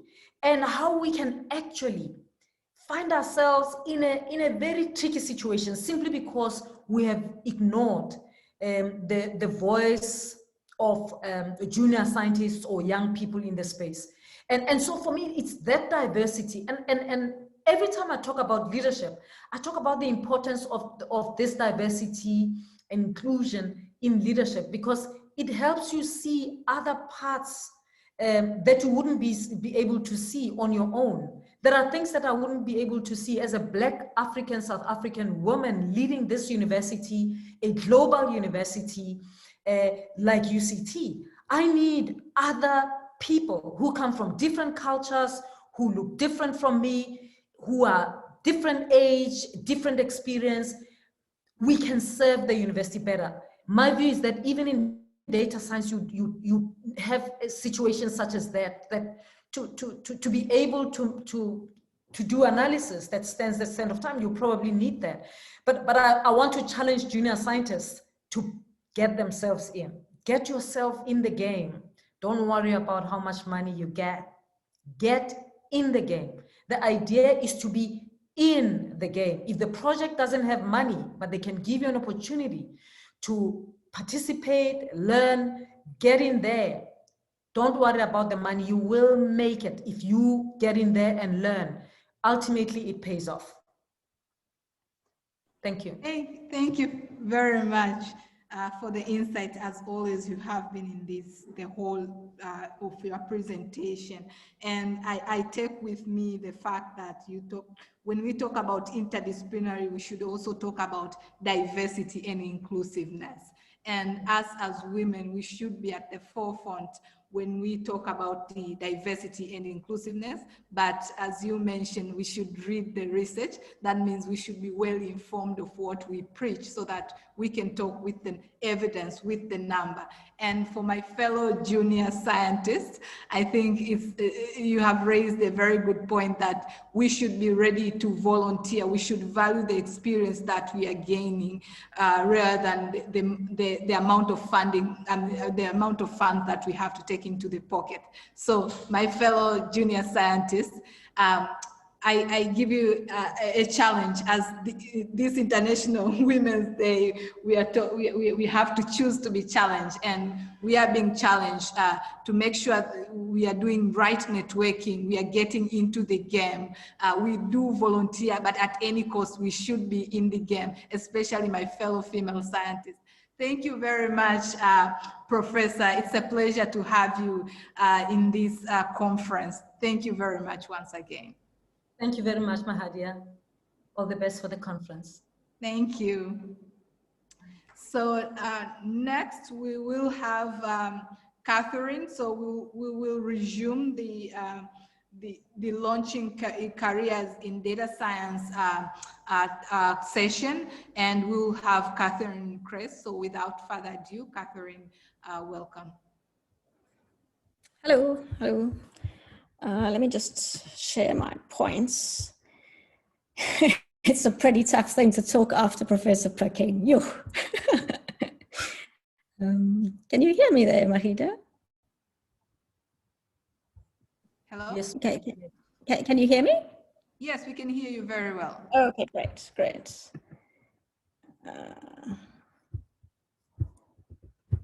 All right, and you can see me too. Let me just talk without my slide for a second. It's a very brave and inspirational things that Professor Peking said, but I have a bit of a cautionary tale about not fitting in. So a few years ago, I was working at the Center for High Performance Computing, which is part of the CSIR in South Africa. And I was the only woman in a big team of men, and I chose to not fit in by reporting corruption that was happening in the environment.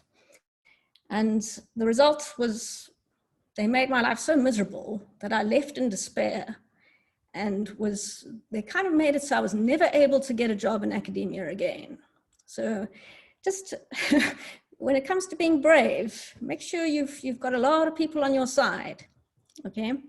So that just kind of actually drove me to needing to find a job in data science outside of academia, which is what I've been asked to talk about here today. Let's just do that.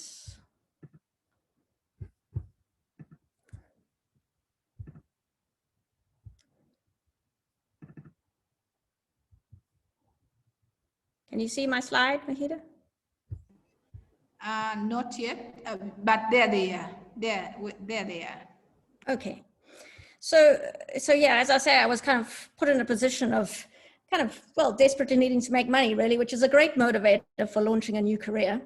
And just for those of you who are working in academia and are thinking of shifting more into a kind of industrial environment, that if you're working with data and you're extracting value from it in an academic environment, you are the kind of people that they need in industry, just in case you're scared that your academia is too different from what's happening in industry. And you will need to explain this often, okay? So you need to be prepared to explain that what you're doing in academia is relevant elsewhere.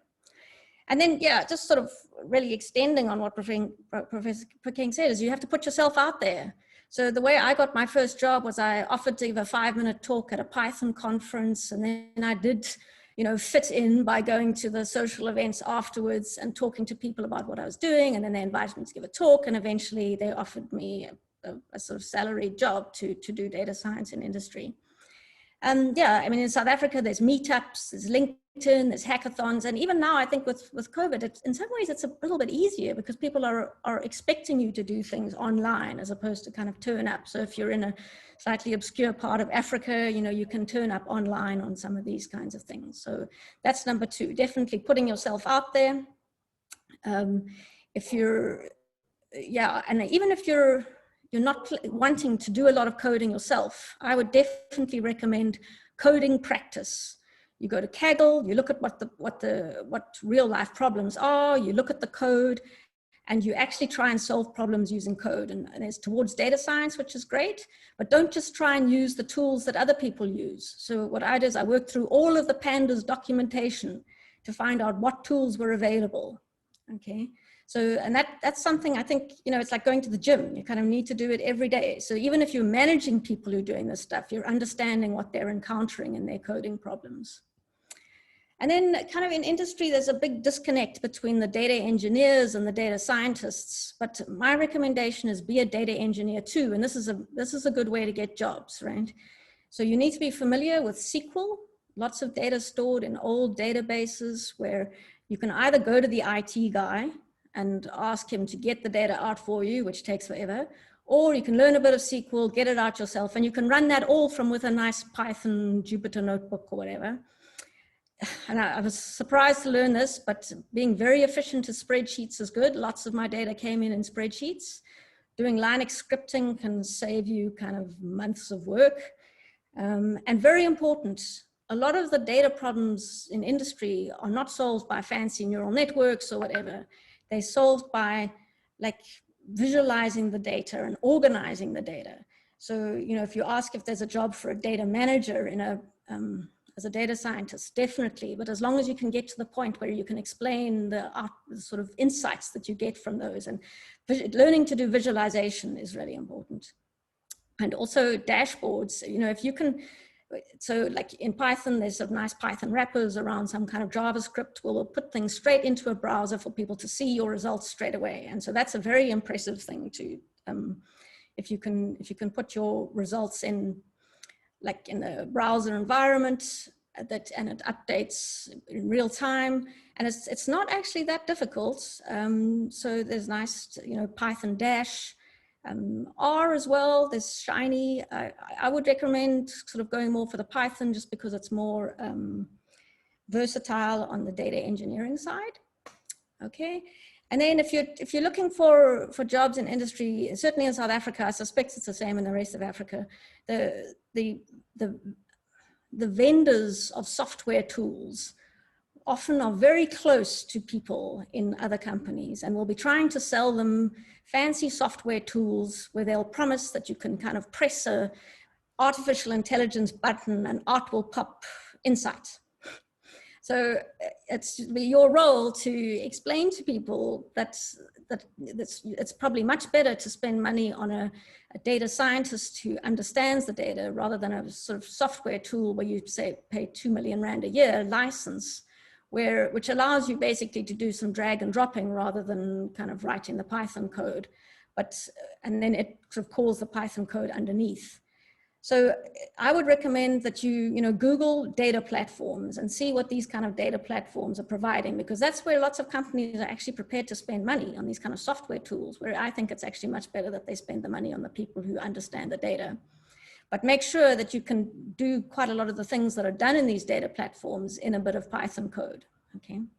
So do your homework. And then probably one of the biggest jobs around is cloud engineering. So, you know, if you have a little bit of experience, say, using AWS, you know, there's some fantastic tutorials online. Get a free account, try a few things, and then at least you can say, yes, I've used AWS for whatever. Personally, I actually went back to using Google Cloud a lot after experimenting with AWS, just because it seemed every time I tried to do something on AWS, they wanted me to pay for something.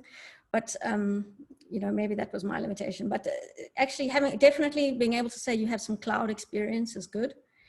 And then words you should know: Agile, project management. Okay, unfortunately, lots of people kind of run projects in a kind of religious style with Agile as a kind of religion. So you need to push back against that. The general principles are good, but these, you know, the sort of general approach to project management in industry with Agile, sprints, Scrum Masters, you should look at that. Just make sure you know what the words mean.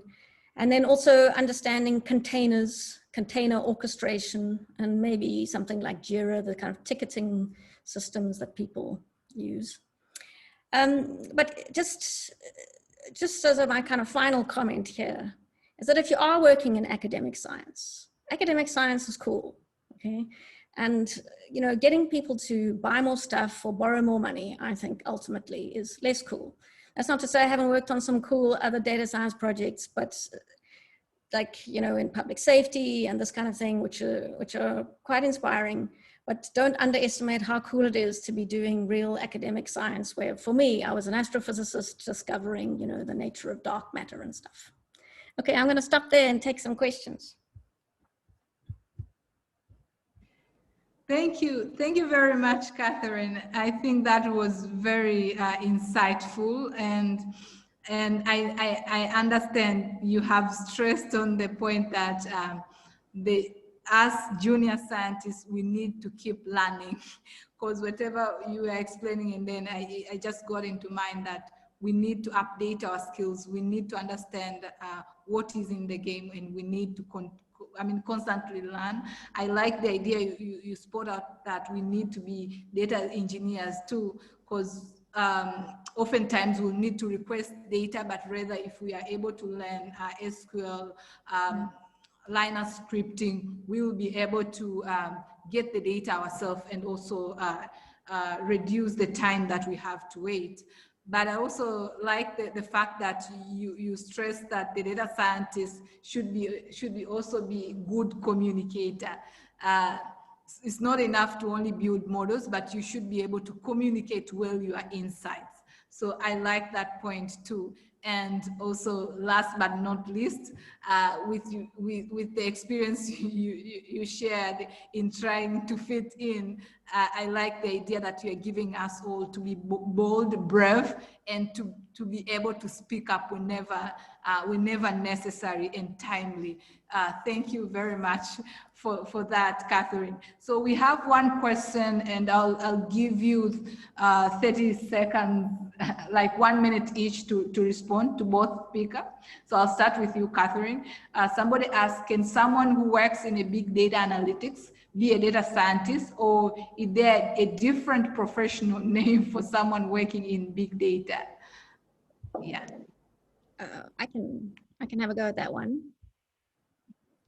I don't know, Yeah. and maybe Helen can also, but I mean, Okay. from my point of view, data science covers, to me, if you're working with data and you're extracting some value from it, you're doing data science, okay? Whether it's big data, small data, anything, okay? So I have a very broad definition of data science. It doesn't mean that you have to be, doing machine learning or whatever. And there are lots of people who are trying to do very complicated big models and not getting value from data. And then I say, well, that's bad data science, right? But yeah, so I definitely think big data analytics and data science, to me, these are just words that the vendors have come up with really to sell more software tools. I don't know what Helen thinks. Yes, I agree. I agree with Catherine. So for me, I do understand data science and data data analysts. They both have the same goal. How can we use data for better decision making? That is the goal. In the market, speaking from the perspective of the industry and the market, when they label them differently, sometimes I've seen like what they mean is, as I do teach big data analytics, and so I have seen the difference from the scope of the content I teach. Mainly, we don't go that far. So what we do is make sure that this person can get the data, then prepare it so that they can find relationships, do some statistical analysis on it, then visualize the data. They don't really, for example, maybe giving an example, maybe from the database you get people who purchase bread, and then people who purchase butter. So an analyst, according to the perspective of the market, an analyst will just find the relationship between the two. But a scientist, as she said about the coding and the programming, could maybe build a recommendation algorithm to say, to recommend butter according to the purchase history of people who purchase maybe bread. So the only difference I've seen is the coding. So if you a data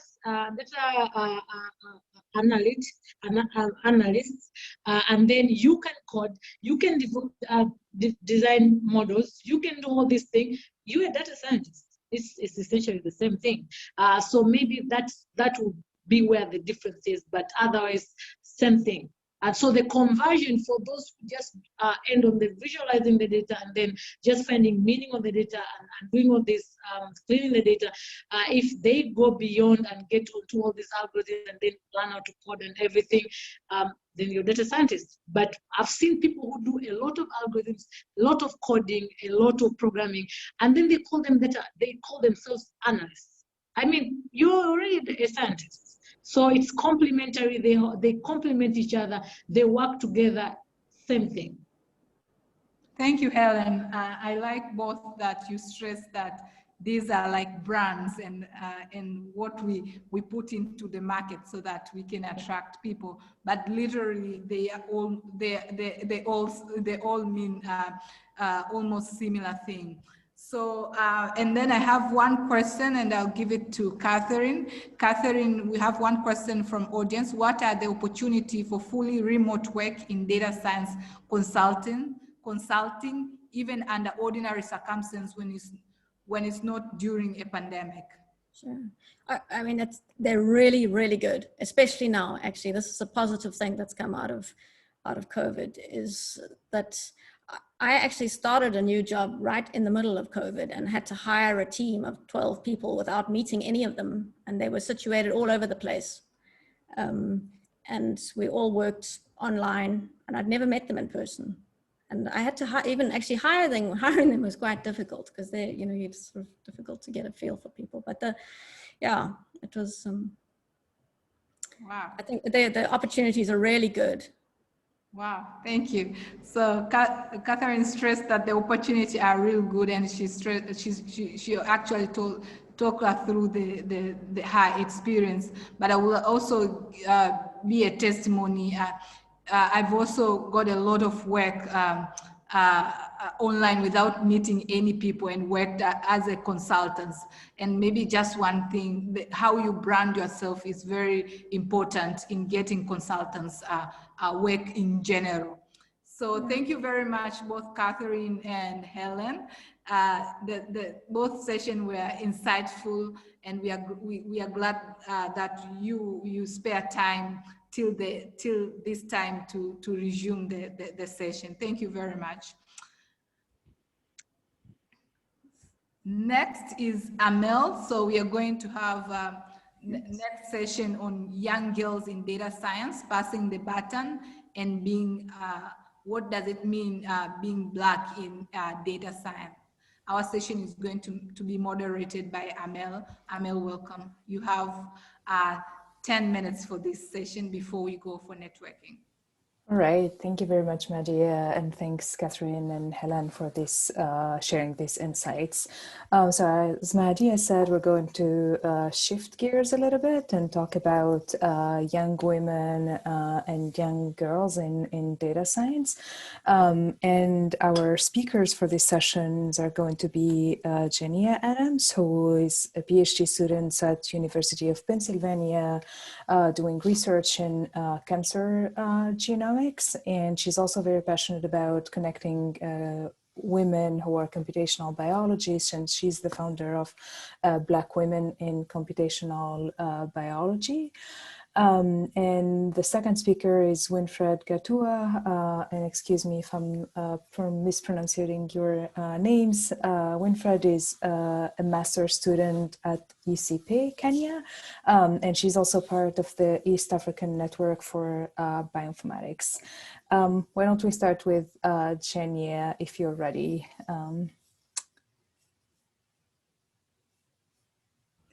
Hi, yes, should we share our screen?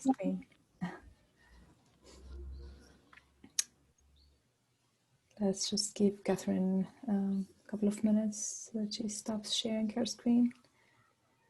Sorry for that.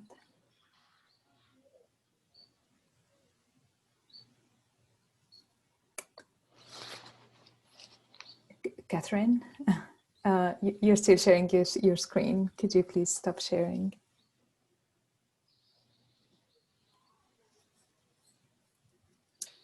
All right, let's try to do this.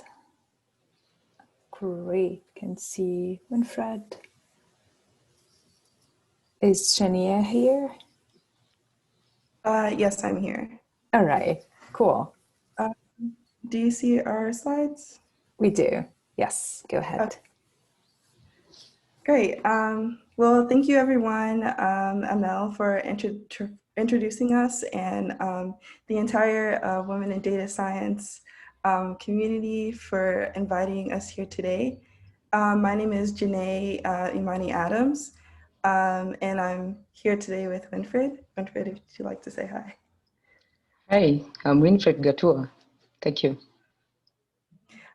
Yes, and we are here representing the Black Women in Computational Biology Network. We're really excited to share with you today a little bit about who we are and also more about what we are hoping to contribute to the topic of inspiring the next generation of women in data science. Okay. And it's just the slides you can see, right? Not the presenter view? Yes. Okay, sounds good. Awesome. So yes, so the Black Women in Computational Biology Network was really founded as a way for Black women in the computational and quantitative life sciences to come together, connect, and really learn from one another. I started the community to really see more people that look like me in the field and to really connect more on a broader scale outside of the US with other scientists upcoming in the field. Our mission is to amplify the voices and foster community amongst Black women in the computational biology field across the diaspora. And our vision, our goal for our future community is really a computational biology community that encourages and supports the active participation of Black women scientists across the diaspora at every professional level. We have over 140 members, nearly 200 allies, and we have membership from over 4 continents, with 20 to 30% of our membership coming from right here in Africa. And our pillars of community are resource amplification, science communication, intergenerational collaboration, critical scientific engagement, and global citizenship.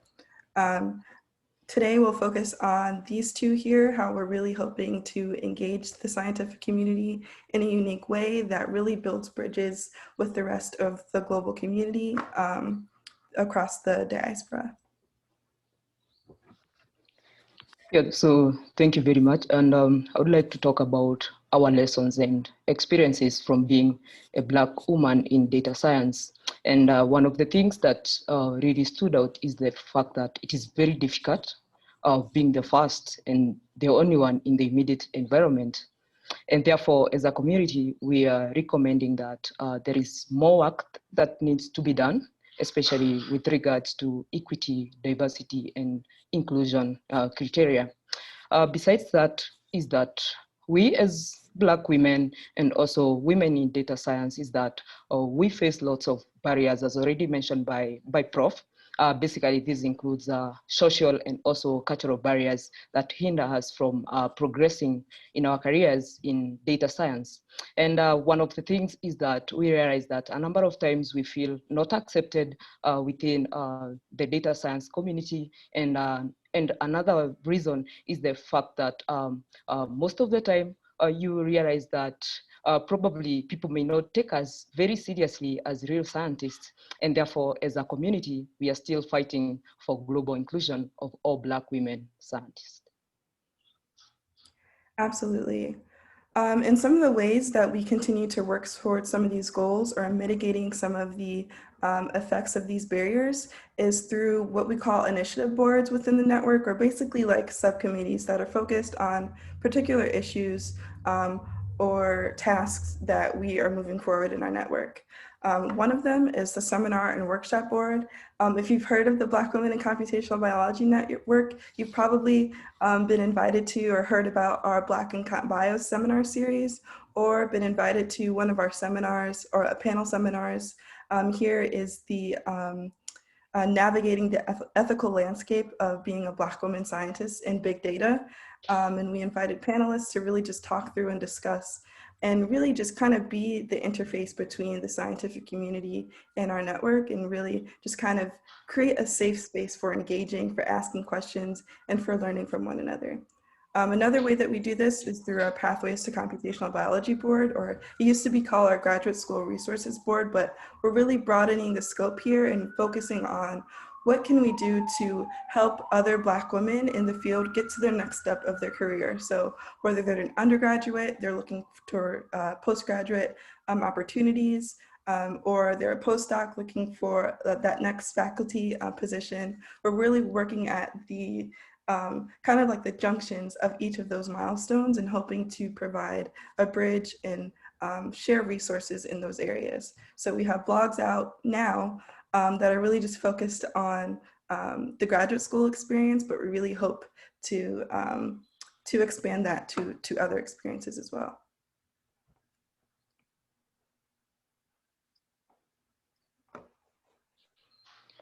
So I'm going to take you through the advantages of being a member of the Black Women in Computational Biology.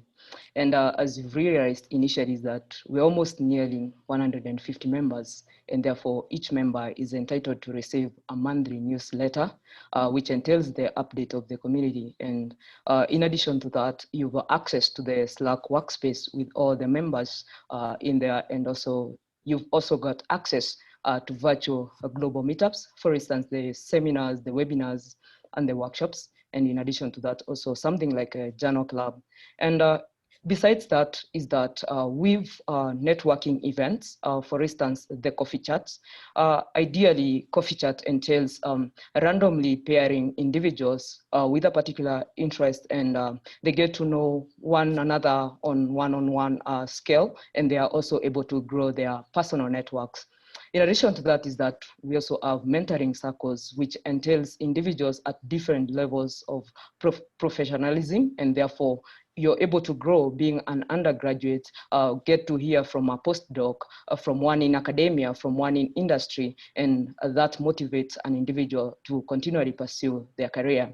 We also have accountability partners, and a good example is, for instance, if you're interested in applying for grad school, then you got to pair with somebody else who is working on grad school application, and each one of you is accountable to each other to ensure that you submit your application in good time.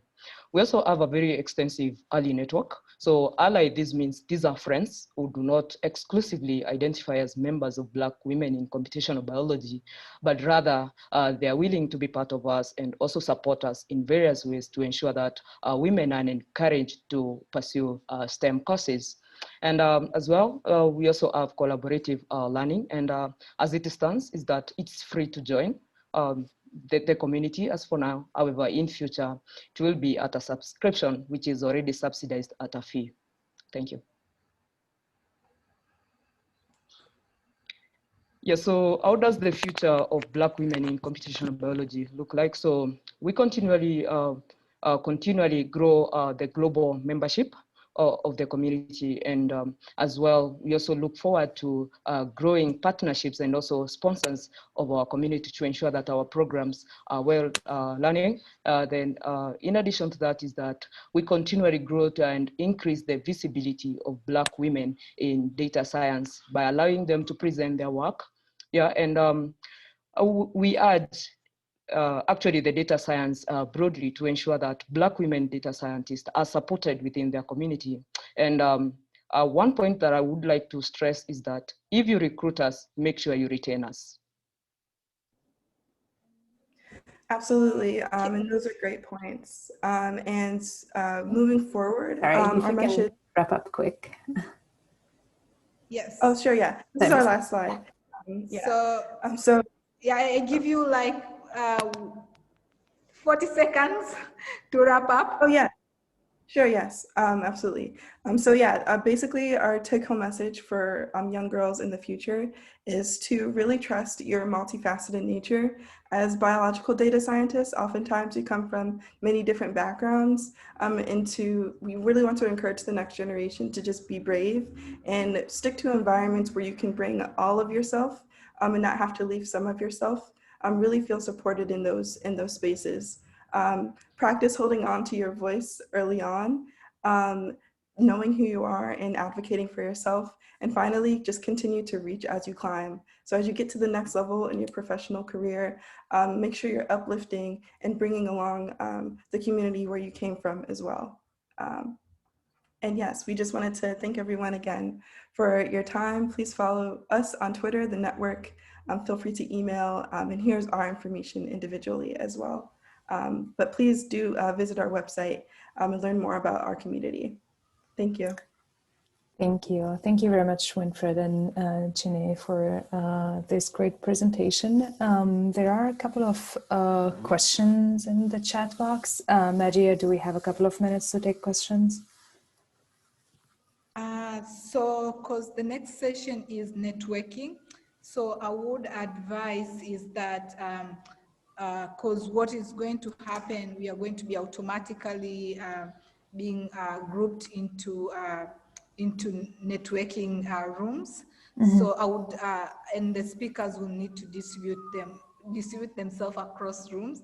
So therefore, I would encourage for those who have questions to stay for the networking question and ask the speakers directly. Is that okay, Amel?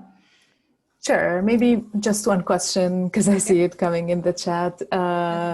Just a question from Iman, who is asking if any African woman can join this network, and then we can move to the breakout rooms.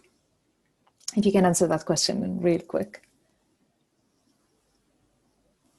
Yeah, any Black woman across the globe is welcome to join. We do have many Black women based in Africa in the network as well already. So we welcome everyone who's really excited about our initiative. Great. Okay. Thank you very much for that.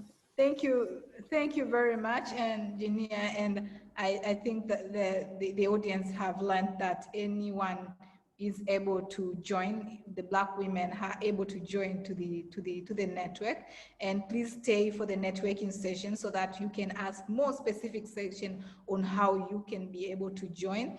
So I'll shift over to Nikki to do a vote of thanks before we move to the networking session. Thank you very much, Winfred, engineer. I like the point that you said we should create a safe space for women, and we should be able to share resources across our network so that we can have more women in the data science field. Welcome, Nikki.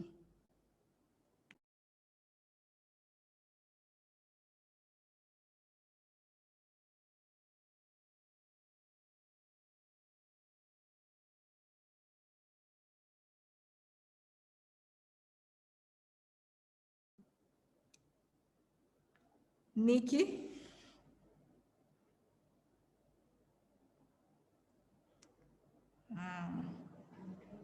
Okay, so Nikki is trying to unmute. So whenever you are ready, Nikki, you can go on. There we go. Okay, so it was because of the crashing of the meeting, everyone was not allowed to unmute themselves, but I've been given permission now. So sorry for that. I would like to give several rounds of thanks. I'll try to be quick. So the first is to the speakers and the panelists. So I think we've heard some amazing talks just from the chats. We've seen that people have been really impressed with the presentations. A big thank you, obviously, to our keynote speaker, Professor Mamokgethi Phakeng, who I think was just completely inspirational. I want to thank the audience. I want to thank you for all your time, your input, your questions, and your participation. And we hope you'll carry on with that in the networking session.